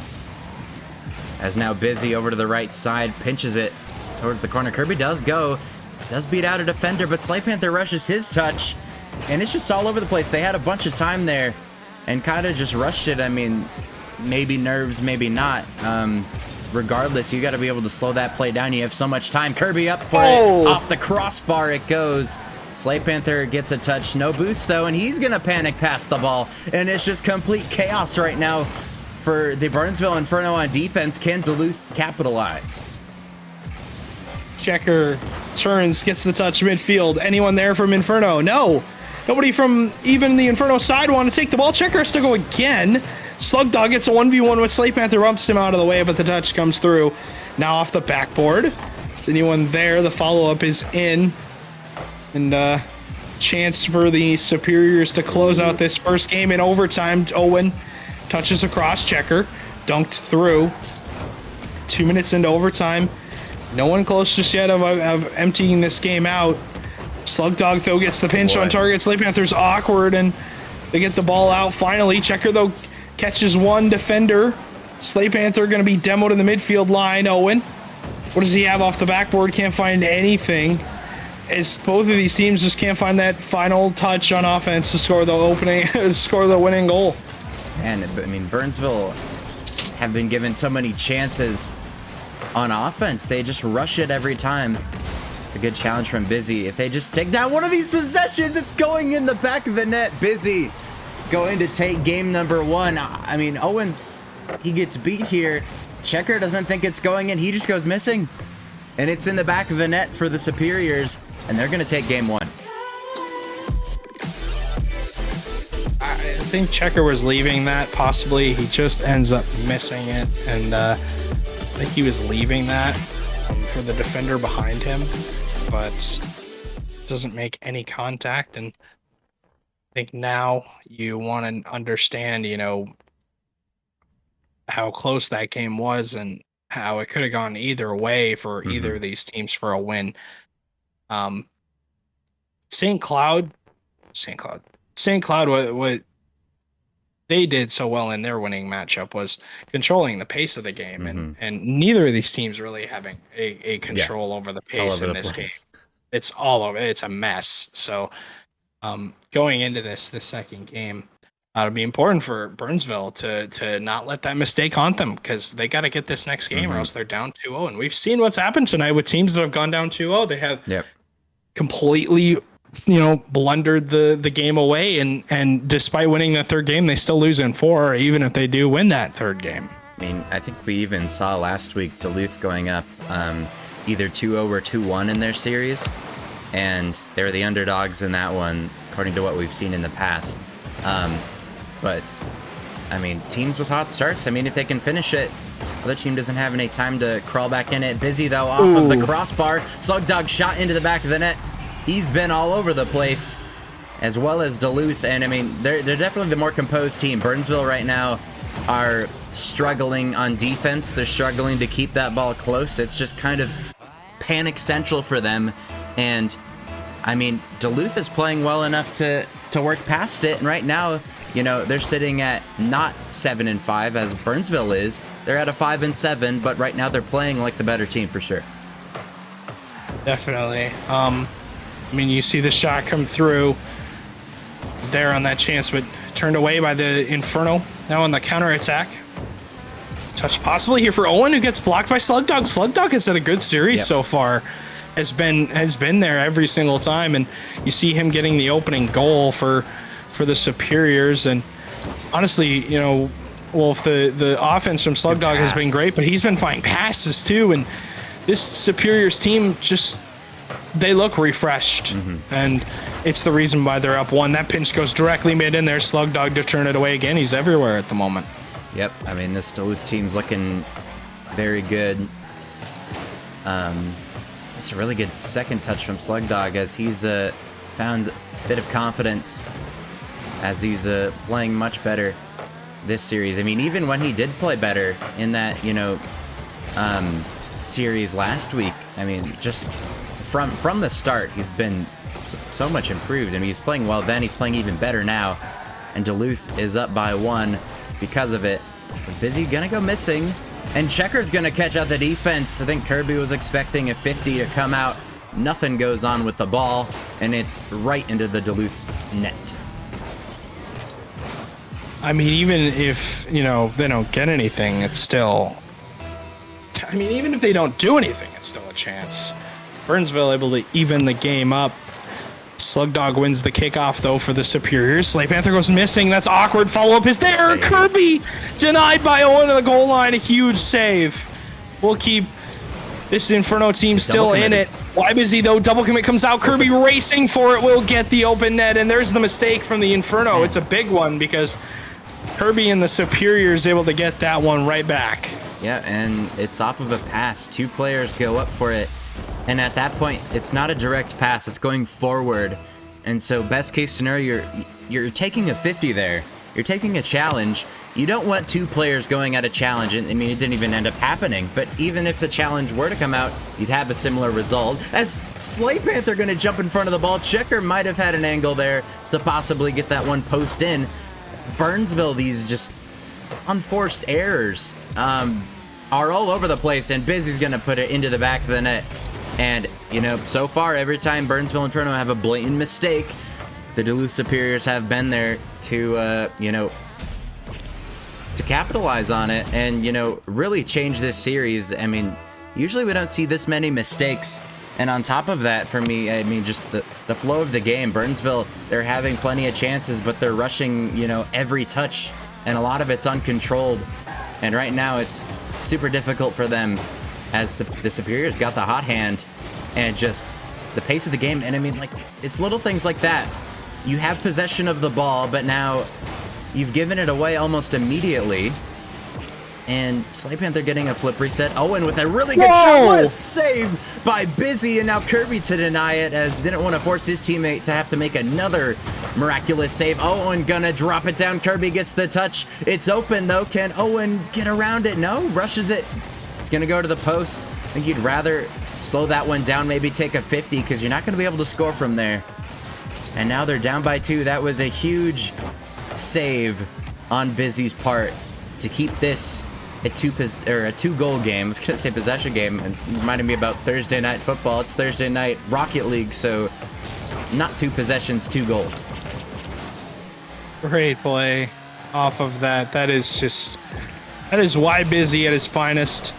Great save on that goal line. Now it's gonna float down in front of the Superiors end. Nobody wants to play Rocket League at the moment. Why Busy, the only one for his team, gets that clear all the way downfield. Kirby gets the touch, and the Inferno down by 2 here, Brock, and this has been a weird game. It's been oddly paced. It's been really just, I mean, almost just a mess for the Superiors to hang on to.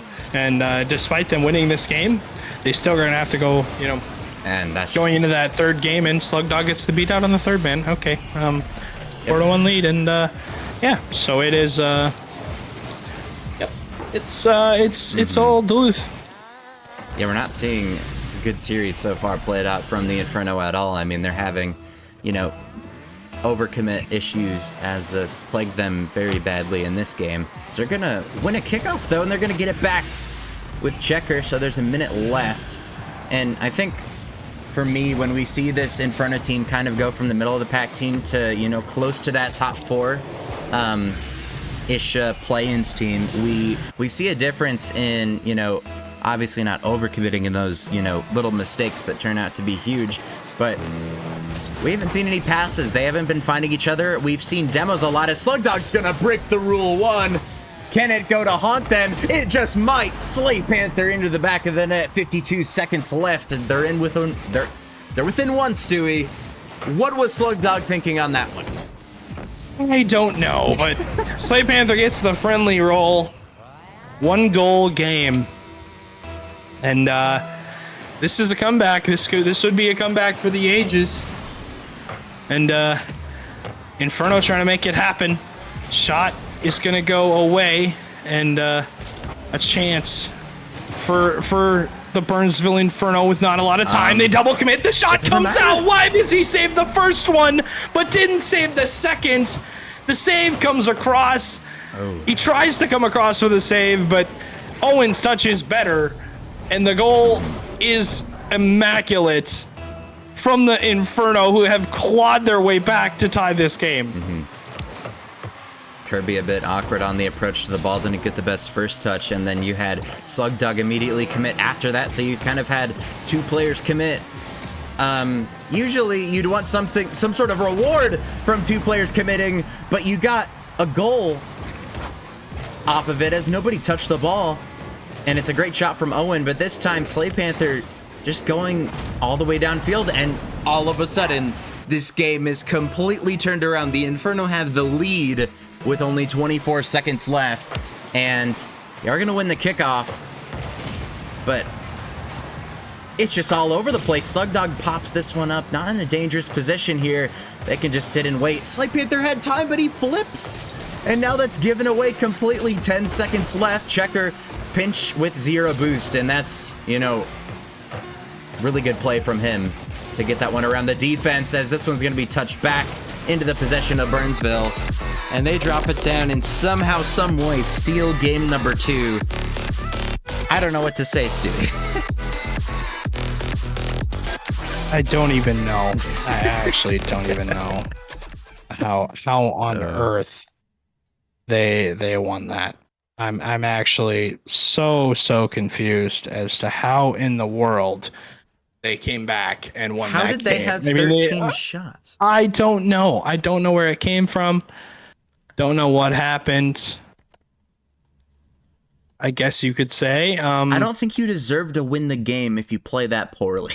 Just say. Yeah, gonna be fortune favors, I guess, them. I mean, to be fair, I mean, towards the end of the game, you know, you had the one opportunity where Kirby and Slugdog had pretty much had blundered, and then that made them open to that created the space for the Owen shot.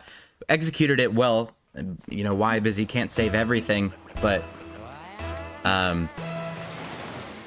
it's just little things like that. I mean, Duluth really weren't making any huge mistakes, but you know, Furno got a kickoff goal to bring it back, you know, 2-4, and then immediately after that, Slay Panther got a breakaway goal, and then, you know, all of a sudden the game was out of reach for, you know, the Duluth Superiors. So all of that momentum just absolutely gone to waste, as now it's a 1-1 series. As I mean, looking back at the game, I mean, Burnsville, I mean, they were overcommitting, they were missing the ball, they weren't keeping control. It was, you know, you checked all the wrong boxes. Well, there's Slugdog again. He's scored in every single game, I think. Yeah. But just so many mistakes, but you still get rewarded with the win. But Slugdog, though, getting the first goal for Duluth. And Duluth, I mean, they had such a good start to that game. I wasn't ready for that comeback. It didn't make sense to me.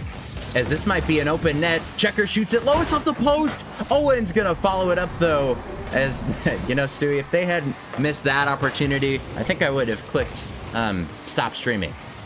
Yeah, I may have clicked off of the old OBS if they didn't put that one away. But 1-1, it is a close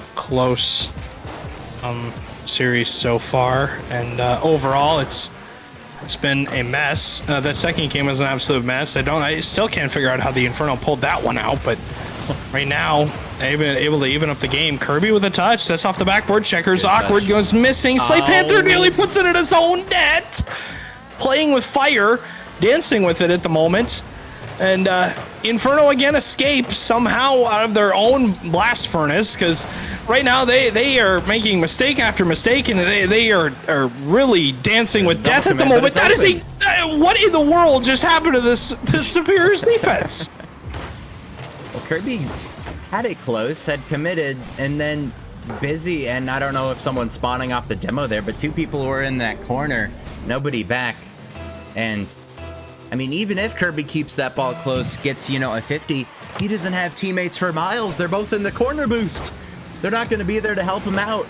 And so, regardless, they were going to be in a tough situation there. Really good 50 from Owen. Checker staying grounded there. Something that we haven't seen from this Burnsville team. All three players, pretty much. As this one's going to come back out. Owen looking to send this over to Checker's side. As Checker does get a block, but definitely wanted that one to be more in sync with each other. As Kirby does get a touch over the wall, nobody's there. So a huge touch over to the right side, and Checker just jumps. And, sometimes you don't need to jump at all and just wait for that ball to come to you, because there's nobody in sight that's threatening you. And so you really only have to go when something's threatening. And I don't think I think it must be in their minds threatening at all times right now, because I don't see any attempt at control. Let alone even any attempt at, leaving the ball, saying, hey, the ball is not on target. We do not have to jump here. We don't have to panic. I'm just not seeing it. I'm seeing Inferno committing for a lot, and playing defense like this is not going to last them very long. They're playing to survive and not to, they're playing to not lose. And when that happens, you can definitely get, you can definitely lose and get beat. But off that backboard, follow-up touch, looking for it, is again the Inferno pressing the advantage to their one goal lead, and it's Duluth. Gotta be just wondering how in the world did we lose that game too? And now in this game, we're losing this game in a 2-1 lead, but it isn't a big mountain to climb, but you still have to be thinking about that game too, and how in the world they came back and possibly tossed that one away. Good bump. Yeah. And they might just have a 2-goal lead here. It's just wide open for Checker. And they had 2 commit on the backboard. Slugdog was backboard and had dropped down and had pretty much left. He left the play completely thinking that a teammate was going to be there. Nobody was there. So all that's in front of Checker is an open net. And the Inferno are up by 2. And, obviously both these teams not playing their best in this series, but regardless, Inferno are up by 2. There's a good demo though onto Slate Panther, and I think what we also see is usually we see from Burnsville is even when they're kind of banging the ball, they kind of have this sense of direction of their teammates, and they usually find each other. But I mean, I've seen a couple passes attempted, but none of them have been ready for it, as that's a really good touch. It's not going to be on net, but it's kind of just they're banging the ball away. They're not finding each other as Duluth finds each other, but it's a double commit, and we're going to the side wall. So that's not very productive for the Duluth Superiors. And, a lot of, random commits for Duluth. Is Slugdog going to get another goal? And I don't know, Stu. I don't know what they go Burnsville from is thinking triple here. committing, double committing. I mean, Duluth was, and they somehow have scored after it. So they have themselves within this game 3. As it will go to the wall here. Busy gonna leave it for Kirby. Tries to get another touch on it, but makes it so difficult once you commit. Once you use that dodge or flip, your options are very limited in what you can do on the ball. Even if you have Zen's mechanics, it doesn't really matter at that point. Checker now, though, taking it up the wall. Slate Panther was there, but he does opt to leave. And you really can't be making, mistakes here if you're Burnsville. You have the lead. There's only 10 seconds left.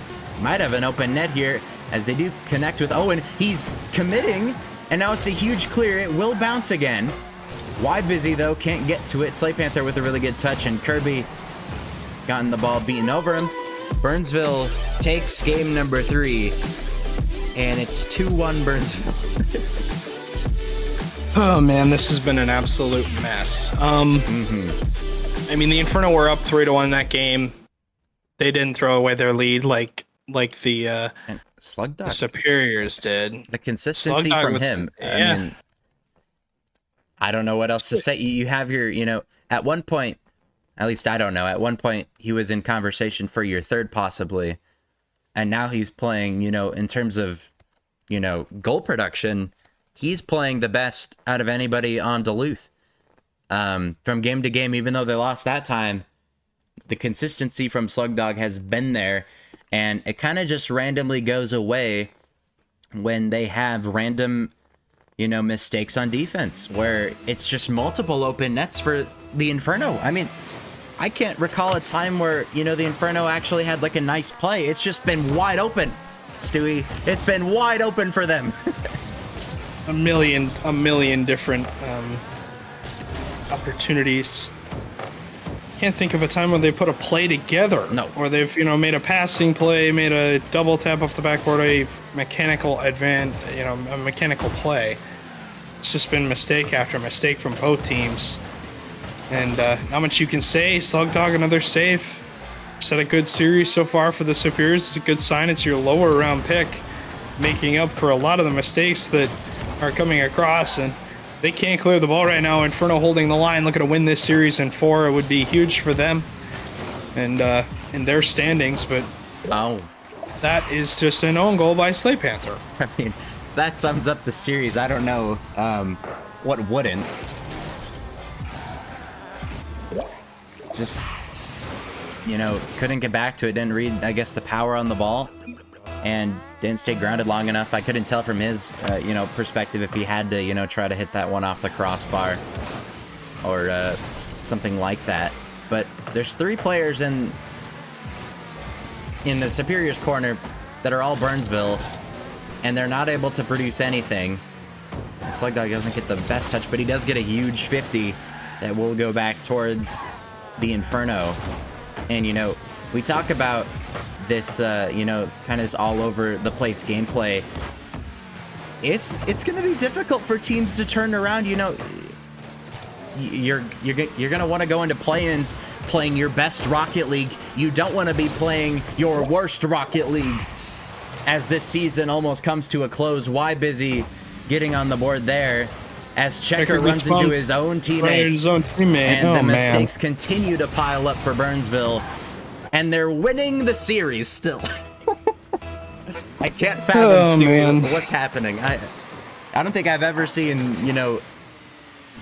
just someone take a breather for 1 second. Let's calm down. Let's make I really like this from Slay Panther. That might be play. the most composure we've seen, and it results in a goal. Oh my god! I don't know what to say. Like, you go from a smart play, finally the smartest play of the match, into an own goal. Yeah. So I mean, it wasn't the most perfect control, but he did slow it down and was able to get multiple touches on the ball. But then, Slugdog had approached the 50. He didn't get in front of the ball, and so that one went right past him, and then unfortunately, Busy own goaled as it came right at him. But fair play from the Inferno. I mean, we've seen 2 own goals in this 4th game. One by both teams. Is Busy getting a really good touch down, but Slugdog gonna jump at that one. In those situations where the ball is close to the goal line, you've got to be able to stay grounded so that you can make, an impactful shot, as Owen's going to musty flick it with 0 boost. And Checker's got 0 boost too, so nothing should come out of this for the Inferno. However, Slay Panther does get a nice touch off the wall. It's a ceiling pinch. There. Ceiling pinch over to the left side, as this one's going to trail back. Checker going to take a nice 50 though. Slay Panther does move it really fast down the field. And it will get past them. Owen now off the corner. Gonna take a 50. Checker up for the shot. Off the backboard it goes. Slugdog taking his time, has options. Tries to find Kirby, but Kirby, I think, at that point committed to the bump. And they were a bit too late on that communication, as this one's just being left out completely. Superiors! Do something with the ball. Man. They just sit there and let Burnsville come back in. I mean, to be fair, Burnsville kind of just give them the ball right back. But it seemed like Busy was waiting for one of his teammates to come up and was hesitant on committing, and none of his teammates were there. So at that point, you had to go for the ball. Just didn't happen.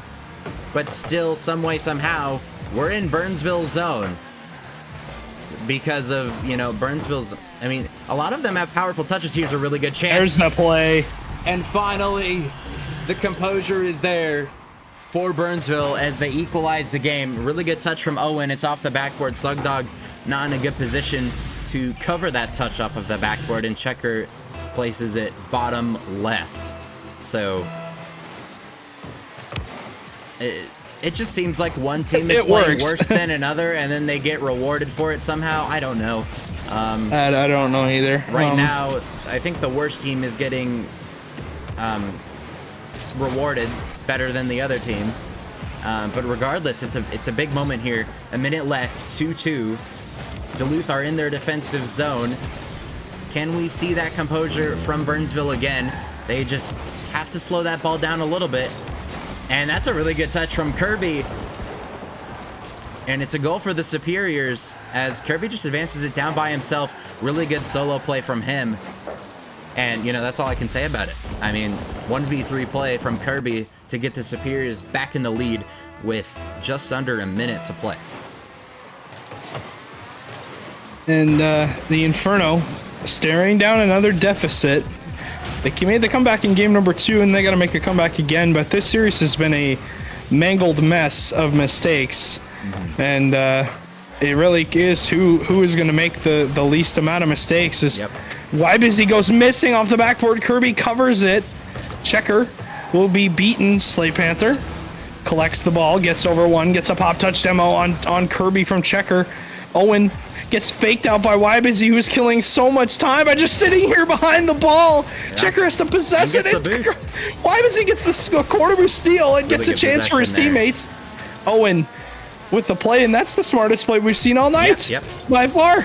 And it's very, but he does give away the ball. And it's dangerous. So Kirby does have the ball, tries to get it to Busy. 1 second left.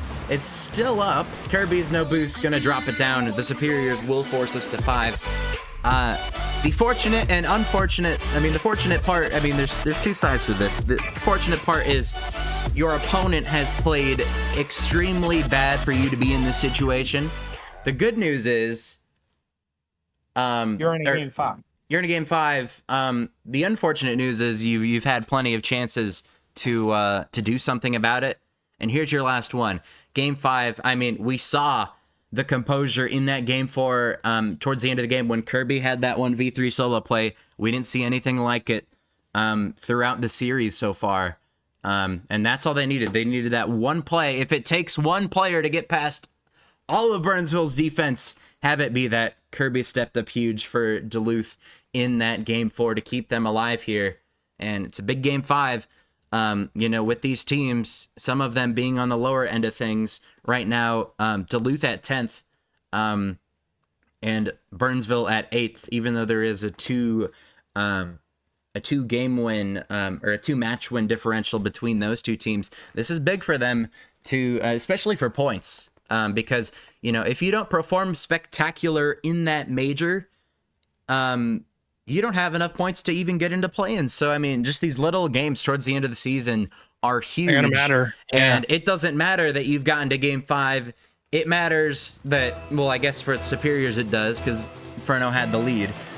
It just matters who wins, because game differential does somewhat matter, but not as important as last season, because you don't get any points for winning a singular game. You get points for winning the entire series. And that's what it's going to come down to here. Which team, like you said, can make those least mistakes? Last game, it was Duluth. And not only that, Duluth also had, some great composure. And right off the bat, Checker is going to score for the first goal as they're going to abuse that backboard. Bounce is nice. And that's been a weak point for the Superiors, that backboard. We've seen Burnsville score off of it multiple times. And right now, it's going to punish them again. The Inferno up by 1. It's a different story so far. If they were to win this game from game number 4, Checker again has a chance. Gets across the front half of the box. Slugdog dunks him out of the zone. All the way down. Slave Panther, though, big beat off the backboard. Can he find 2? Wybusy misses. Slave Panther has it and reads it. Gets the double off the backboard and gets that goal for the 2-0 lead for the Inferno. And man, it's just a clean beat from Slave Panther in that midfield challenge, and leaves Busy in an awkward spot. Even if he does get a touch there, Stewie, they're left in a pretty bad situation where Burnsville probably should capitalize. So either way here, well, I guess I should say it should be 2-0. It is 2-0 this time, just because of how crazy things have been. It should be 2-0. It is 2-0, as it's a double commit from Burnsville. We even saw one on, just before that last goal where they did double commit. Here's the composure. Stewie, what's going on?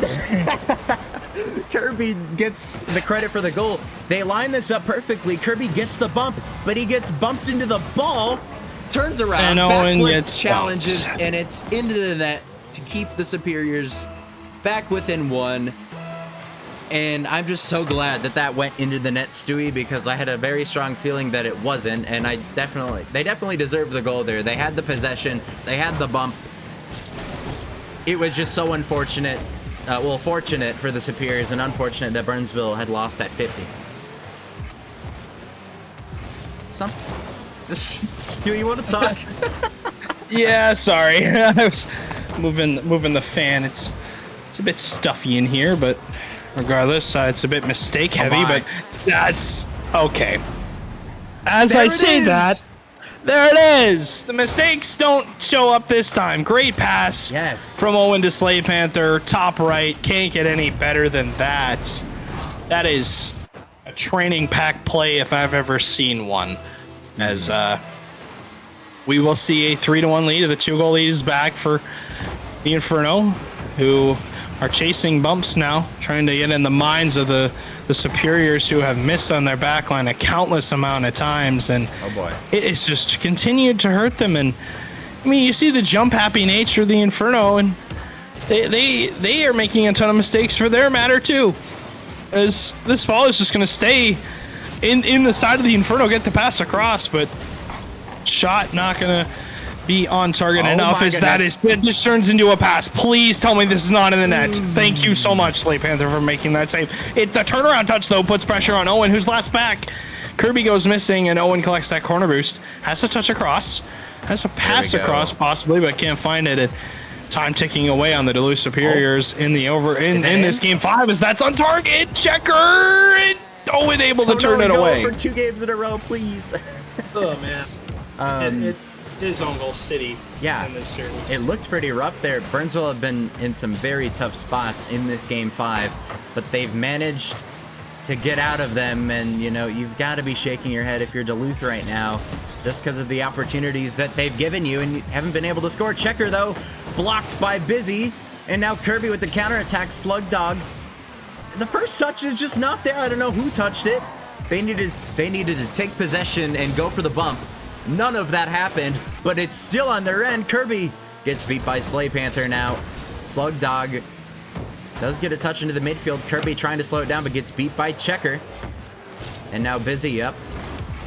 Gets one touch around Owen. And now Kirby up for this one. It'll go mid. And that's a nice shot from Y. Busy. Owen's got to make the save. He does. That's a huge block. So keep Burnsville in this, as this one's going to go all the way back to the corner. A lot of time for Duluth to do something here. It ends up being a 50. Kirby goes missing. Busy doesn't have a good touch. And look at Checker just sit there and wait for them to make mistakes. He just sits there and just watches it happen. And, oh man, that is a rough one to watch. I don't even know. I don't even know what to say. Hey, at least he stayed grounded. Because at least for Burnsville and both sides, it's been rough. That time, he was just like, you know what? Maybe there's a chance, they just do nothing with this ball. And, that's what happened. And he was able to capitalize on it. And now Burnsville with, one of their biggest leads of the series so far. I think it is their biggest lead because that's a really good bump. This one's dangerous. Pinches it off the post. Kirby and Slug Dog both commit. And now Slug Dog gonna go missing past the ball. Kirby wins a big challenge, 0 boost, but it's open. And he's gonna go missing, and they can't follow it up. It's a gimme. And they're not able to score. It might be another gimme. Another miss from Duluth. And, oh man. It's completely falling apart. It's a breakdown. Pass across the Slug Dog. They can't even get that shot to They can't turn get it the ball to go on forward. target. They can't get the ball to go forward right now. I mean, they get the beat out on the third man. Not a lot of time. Kirby gets one. There's 5 seconds left for 2 goals. You got to get a quick one off the kickoff to even have a chance. Owen going to give you that one though on their own That's goal definitely from these teams. I mean, Checker was there, but I mean, if we look back at like the own goals we've seen, it's probably like the most acceptable one, even though it's really not because Checker was there. They're gonna win the 50 though. It doesn't matter if they own goals, Stewie. They're gonna win. Burnsville Inferno take it in 5 grueling games where both sides were all over the place. This doesn't look like an 8-5 team to me, Stewie. It really doesn't. No, it But looks it like is. And you know, to be fair, it was a rough series all night. We haven't seen them play this bad. And so they're going to, even though they won, they're going to need to be able, you know, both sides going to need to be able to bounce back and play much better towards the end of the rest of the season. You know, it's probably a good replay to look at for sure, even though, you know, with some teams' mentalities, you're kind of like, this is not our best performance. We should forget about it and move on. I think you have to look at this one if you're both teams, because this was just not acceptable. And it wasn't because of, you know, there's a few moments where, you know, mechanical errors, you know, missed balls, stuff like that. But there's a lot more to these replays than that in the series. You know, we talked about controlling the ball, you know, staying grounded, you know, even passing the ball in general, just simple fundamentals were not there, Stewie. But regardless, Burnsville take it. And so that puts them in a really good spot. Kind of in that, you know, play-in area. You only have to make top 8 to be in that area by the end of the major, just to give you that shot to make land. For some teams, it's just to get to that play-in spot, perform well, and make land other than, you know, that top 2 auto qual. We've seen, you know, a lot of teams that weren't in that top 4, but make a play-in run and make it to land and do some damage. So going to be really important here. For those teams to, you know, look to rebound and play much better. Yeah, that was an absolute mess, and we need to move on to the next one as quickly as possible. Lumberjacks versus Rhythm coming up. It was hopefully this one is going to be a better one than that game. I mean, it was a game 5. At least it was close, but it was mistake. City close is what it was. I'm not trying to rag on the teams too much, but hey, need, you know, sometimes we do have to rag so that it doesn't happen again. Yeah. Well, yeah. Obviously, you talked about the replays. Looking back at those, that would help you with, you know, figuring out why you're missing the ball so much and why you have so many mistakes. But This next one coming up, the Lumberjacks taking on the Rochester Rhythm. Week 7 going to close its doors for Rising Star directly with that match after the break.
Welcome back, ladies and gentlemen. We have one more series for you for the night. Hopefully it's not as mistake-filled. Sorry to the Inferno and Superiors. That was just a absolute mess. But we are late, and we are running on a time schedule. So we're going to get into this game. Lumberjacks, and we've got the Rhythm. The Rhythm sitting not in the best spot so far on the season. Lumberjacks not any better. So these two teams gonna, of course, play in this matchup, and hopefully one of them going to come out with the W. And Wolf, I'm gonna go with my Rhythm in this one. I feel like they're gonna take the win, and hopefully they stand by me as much as they can. But they're playing with Trexo, and it was Trexo Ori and no Etro tonight, so that is gonna hurt them. I mean, I was gonna say, regardless of this first goal, I think I want to lean. It's difficult for me. I mean, Trexo,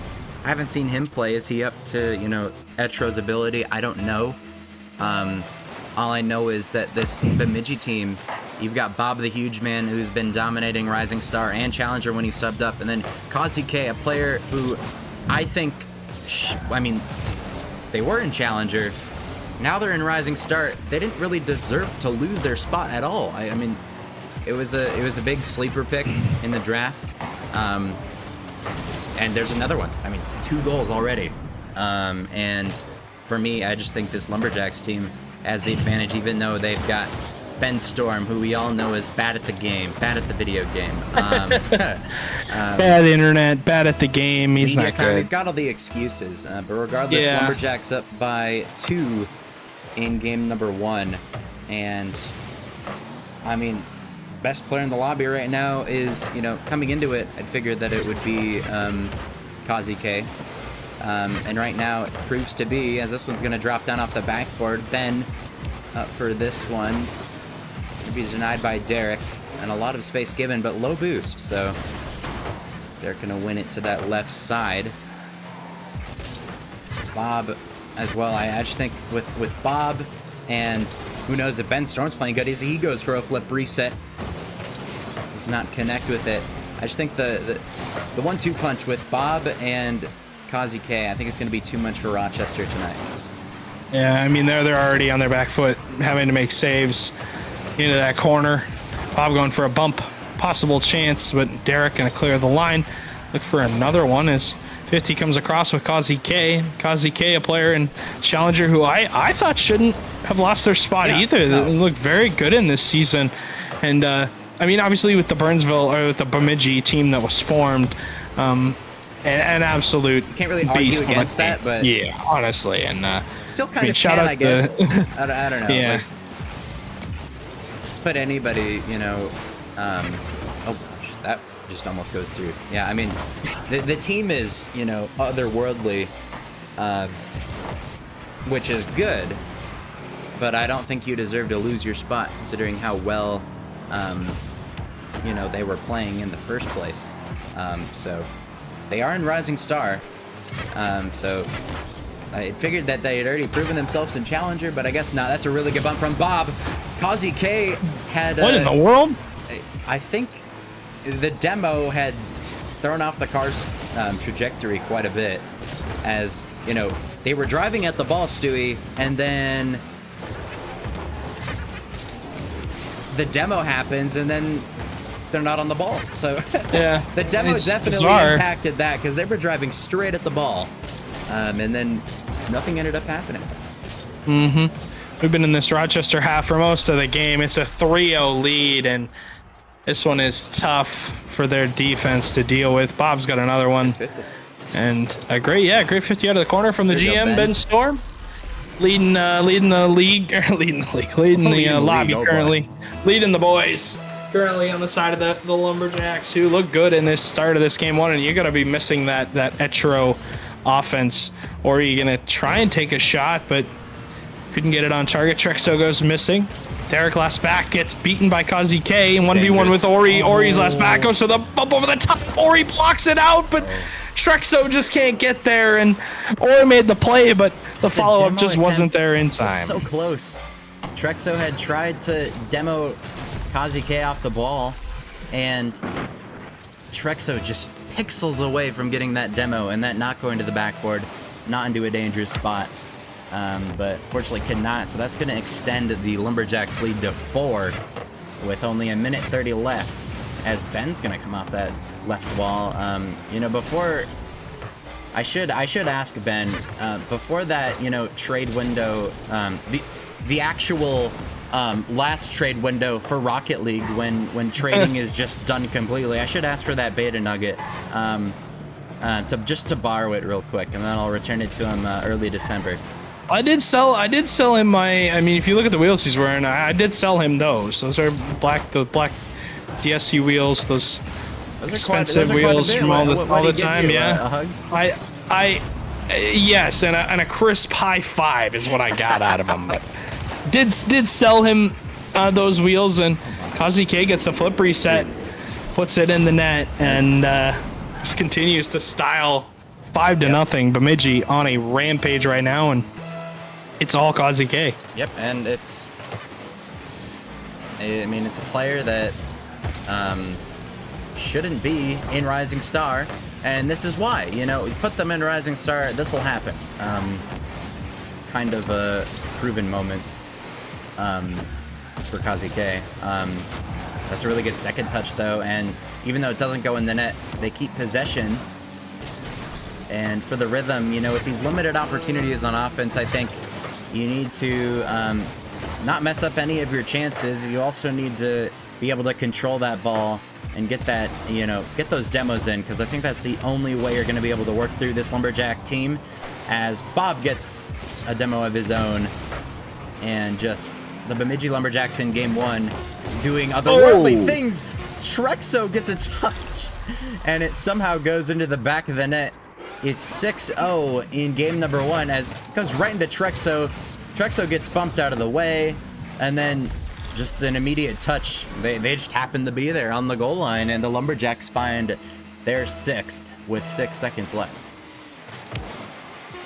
I mean, 6 goal per second? I don't. Yeah, it's already gone. Ben gonna get the 7. This is a tough one for the Rhythm to deal with. As Ben will get 1 on the board for himself, and that's his peak.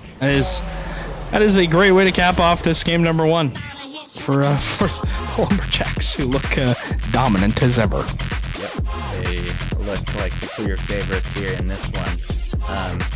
Immediately, I went against your prediction, which I should do because I'm right currently. But good one. Yeah, thank you.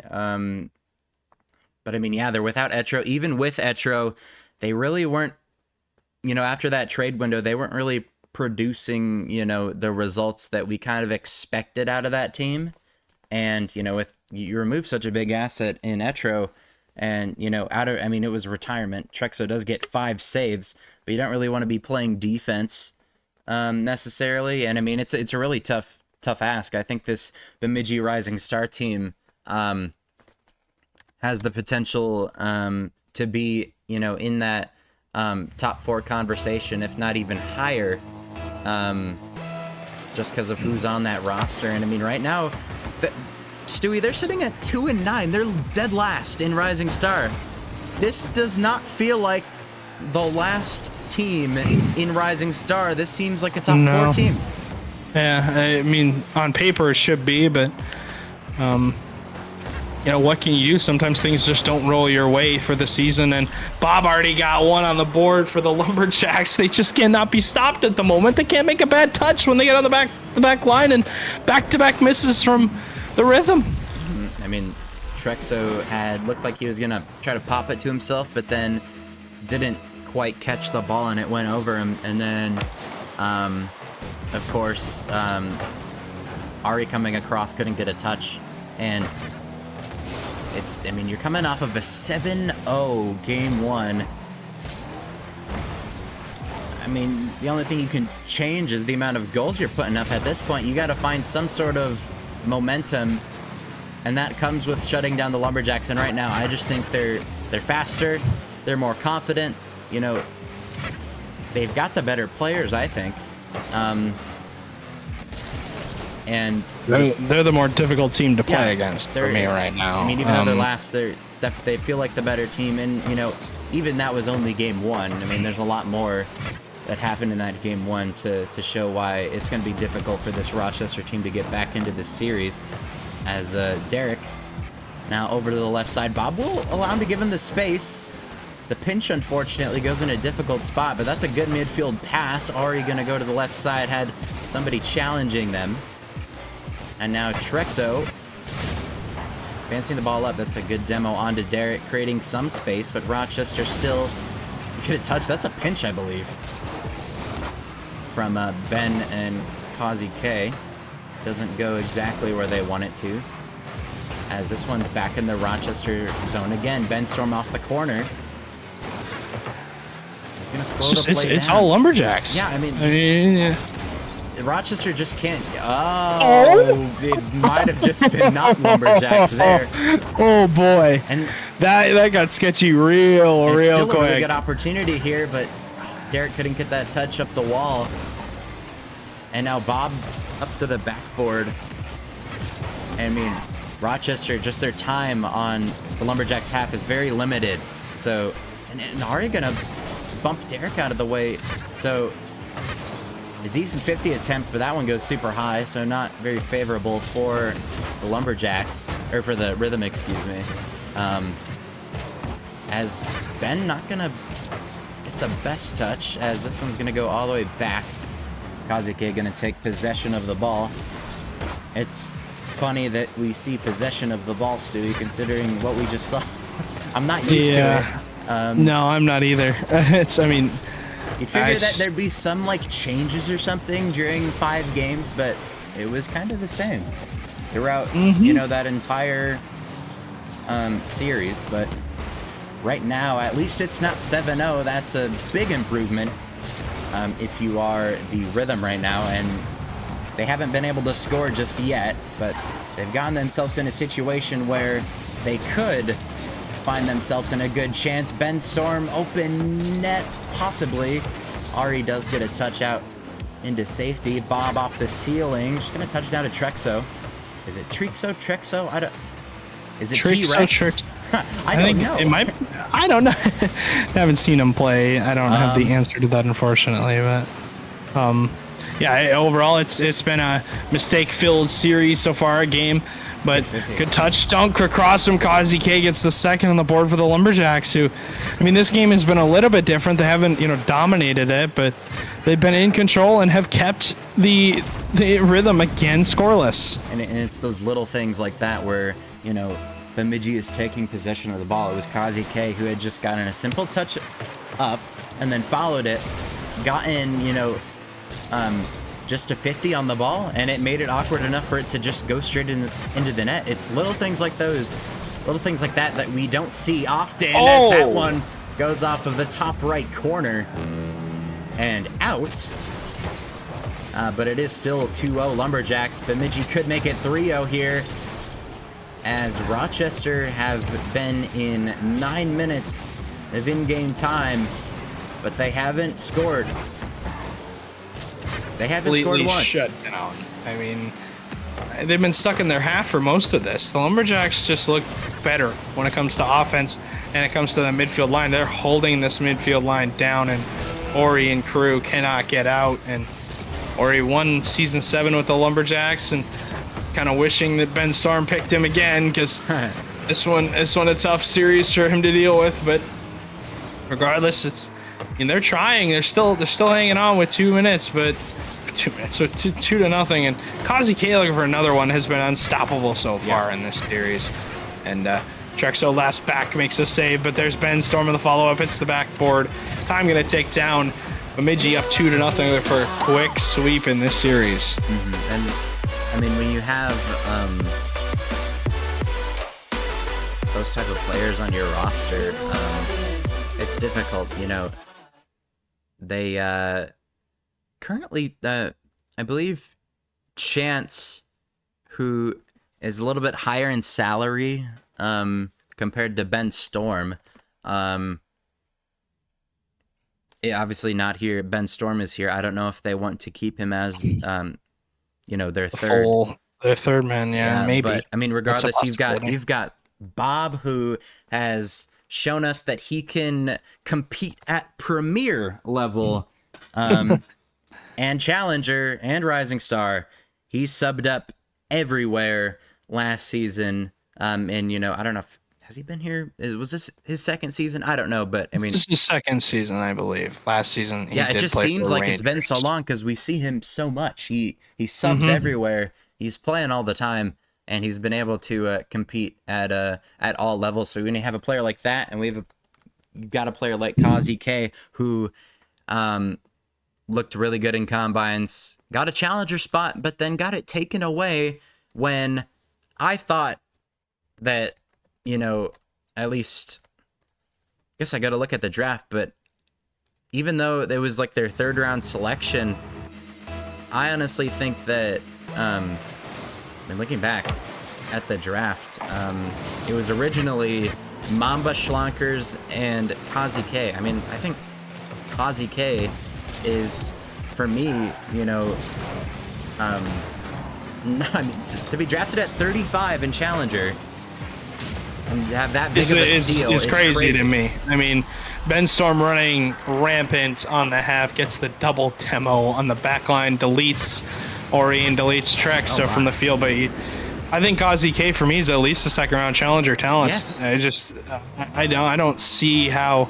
I mean, obviously with I don't either. But that's just what Ben Storm decided to do for his franchise. It's his decision, and at the end of the day, we can't do much about it because we are obviously not Ben Storm. But again, another lead for the Lumberjacks, who haven't given up a goal just yet. The Rhythm struggling right now to even find anything as far as offense goes. A chance.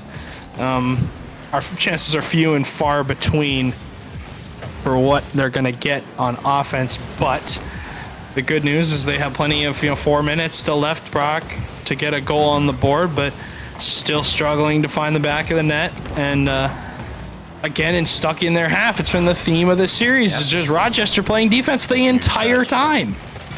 Yep, and I mean, Lumberjacks have had the demos. They've had, the control of the ball. Rochester, we've seen them struggle time and time again, as Bob could put that one away possibly, as Trex over to the right side for Derek, who's going to go off the corner. As Derek Derek one. following it up, 50 goes out, and a good defense from Kazi K, as they're going to advance it up the field. And, with the limited time that the Rhythm have on, in the Lumberjacks zone, as they had time there, but they kind of just banged the ball towards them, hoping that it will maybe find its way into the back of the net, or just a force of a bad touch. It's off the post for Ori. And I think what's happened with this Lumberjacks franchise is that they're over salary cap. They've gotten too many good players, and they kind of just have to throw somebody in Rising Star. And that's a goal. Yeah, that was a big miss. Bob, though, all the way down the field. It's a free Ori ball at that point. doesn't make contact, and that one's a tough one to watch. 2 minutes and 58 seconds. 2-0 lead for the Lumberjacks in this series. They're looking for the sweep, and it would be a tough one because it would be a perfect sweep if the Rhythm do not score. And I'm sure that's in their minds. I don't know if it. I think that in their minds right now is just winning, a game and scoring a goal. But Rochester just can't get out of their half, and continued pressure on the midfield line by the Lumberjacks. They're holding on for everything. All the midfield boosts. Not much is really happening. As the demo comes in on Ori on the back line, Bob the Huge Man going to remove him. As Kazi K collects in the corner, it's pretty much by two players. Musty off the backboard, looking for the touch. Derek turns it away, gets another touch forward, looks for the follow-up. Bob is going to play again, and another touch. This just goes to Aaron. Bob is just chasing the ball down, trying to keep pressure on it for as long as he possibly can, like an open wound. And I mean, their miscommunication from Ari and a teammate, but I've seen, not the miscommunication part a lot, but I've seen Ari slow that ball down a lot, which is good majority of the time. But when you're not able to force that good 50, but more so not have anybody there to follow it up, It's really, useless, unfortunately, when, you're playing ideally perfect first man, but it doesn't matter because if you don't have somebody there to, take that 50, to be able to give your teammates the space that you created them, I mean, you're kind of useless, and it's not your fault at all. Like, it's just the team dynamic, and, if you're not going to be there to support each other, you're not going to, succeed as a team. And right now, it's kind of what it's been, as I think they've done, an okay job at, slowing down that ball and taking some 50s, but just the Lumberjacks have just had no problems getting on to their end constantly, and just simple touches like this are getting over the defense. Ben Storm pops it up, gets it to the crossbar as 40 seconds left. If Rochester can make a heroic drive, they need it now as they double commit and pinch it to the backboard. Bump comes out though. It's off the post. Is there a shot chance? It's going to be a 50 from Bob, and that's a huge win. And now it's back to square one, Stewie, in the Rochester zone. This is awkward. Ori can't get by. Doesn't have to do is takes the midfield. 15 seconds on that clock, and Rochester running out of time here. Ori with a pop-up touch. What can he get? Can he maybe get one for their hopes? Bob, though, touches up into the midfield. Looking for the touches. Trexo double commit from the Lumberjacks. If this hits the ground, it's a perfect sweep. Derek across the field. Bob gonna leave it. Kazi K keeps it up. Looking for some fun. Off the sidewall. The flip. Gonna bounce. It's still up for Bob.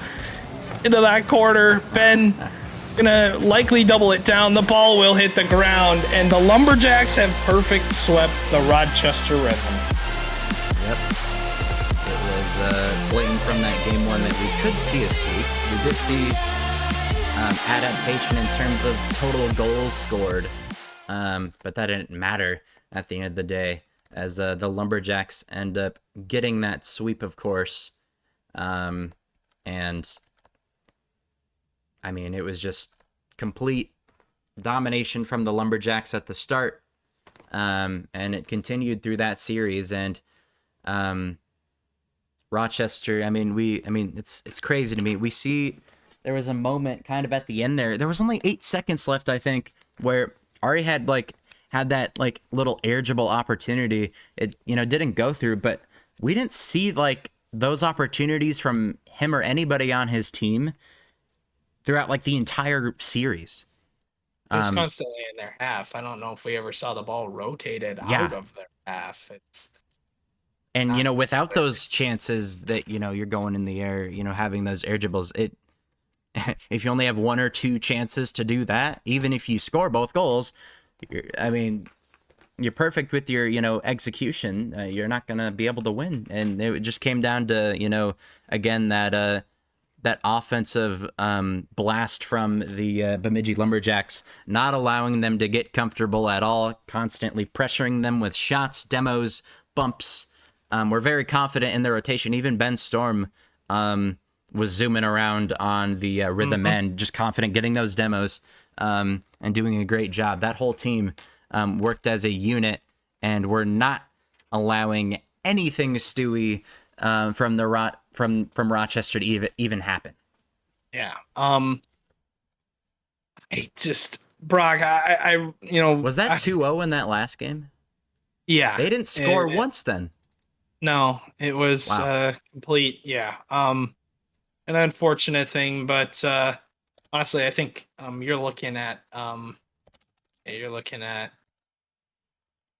a tough series loss for the Rhythm, but that was our final one of the night. That will round us out, and we're gonna obviously move into some recap and look at the schedule from the series. And obviously the Rhythm one was a 3-0, so we know that one, which is fine. But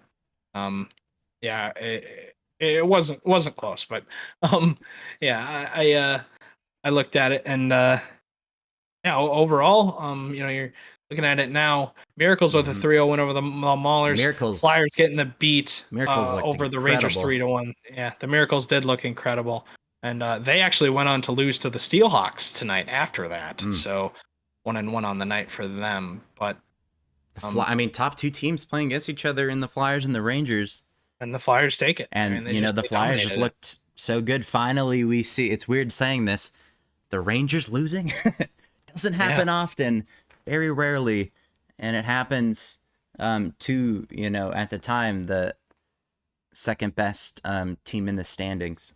So the Flyers. Yeah, you see and then they did. And then the Inferno Superior is the messiest series of MCS all time. That might be up there for Mistake City, but other than that, you've got that Lumberjacks beating the Rhythm in 3 games, and that will round out our evening. We're gonna obviously see tomorrow for Challenger. Should be another set of great matches, another blast. Obviously that first match being a repeat, the Maulers Miracles, the same exact schedule, just different different rosters, same franchises. I'm looking forward to it, Brock, and appreciate you on the mic and running the stream for us. Looked incredible as ever, and we're not gonna start flirting, are we? All right, no. Not quite. No, we gotta head out. But I appreciate everyone joining us, and we'll see you tomorrow night.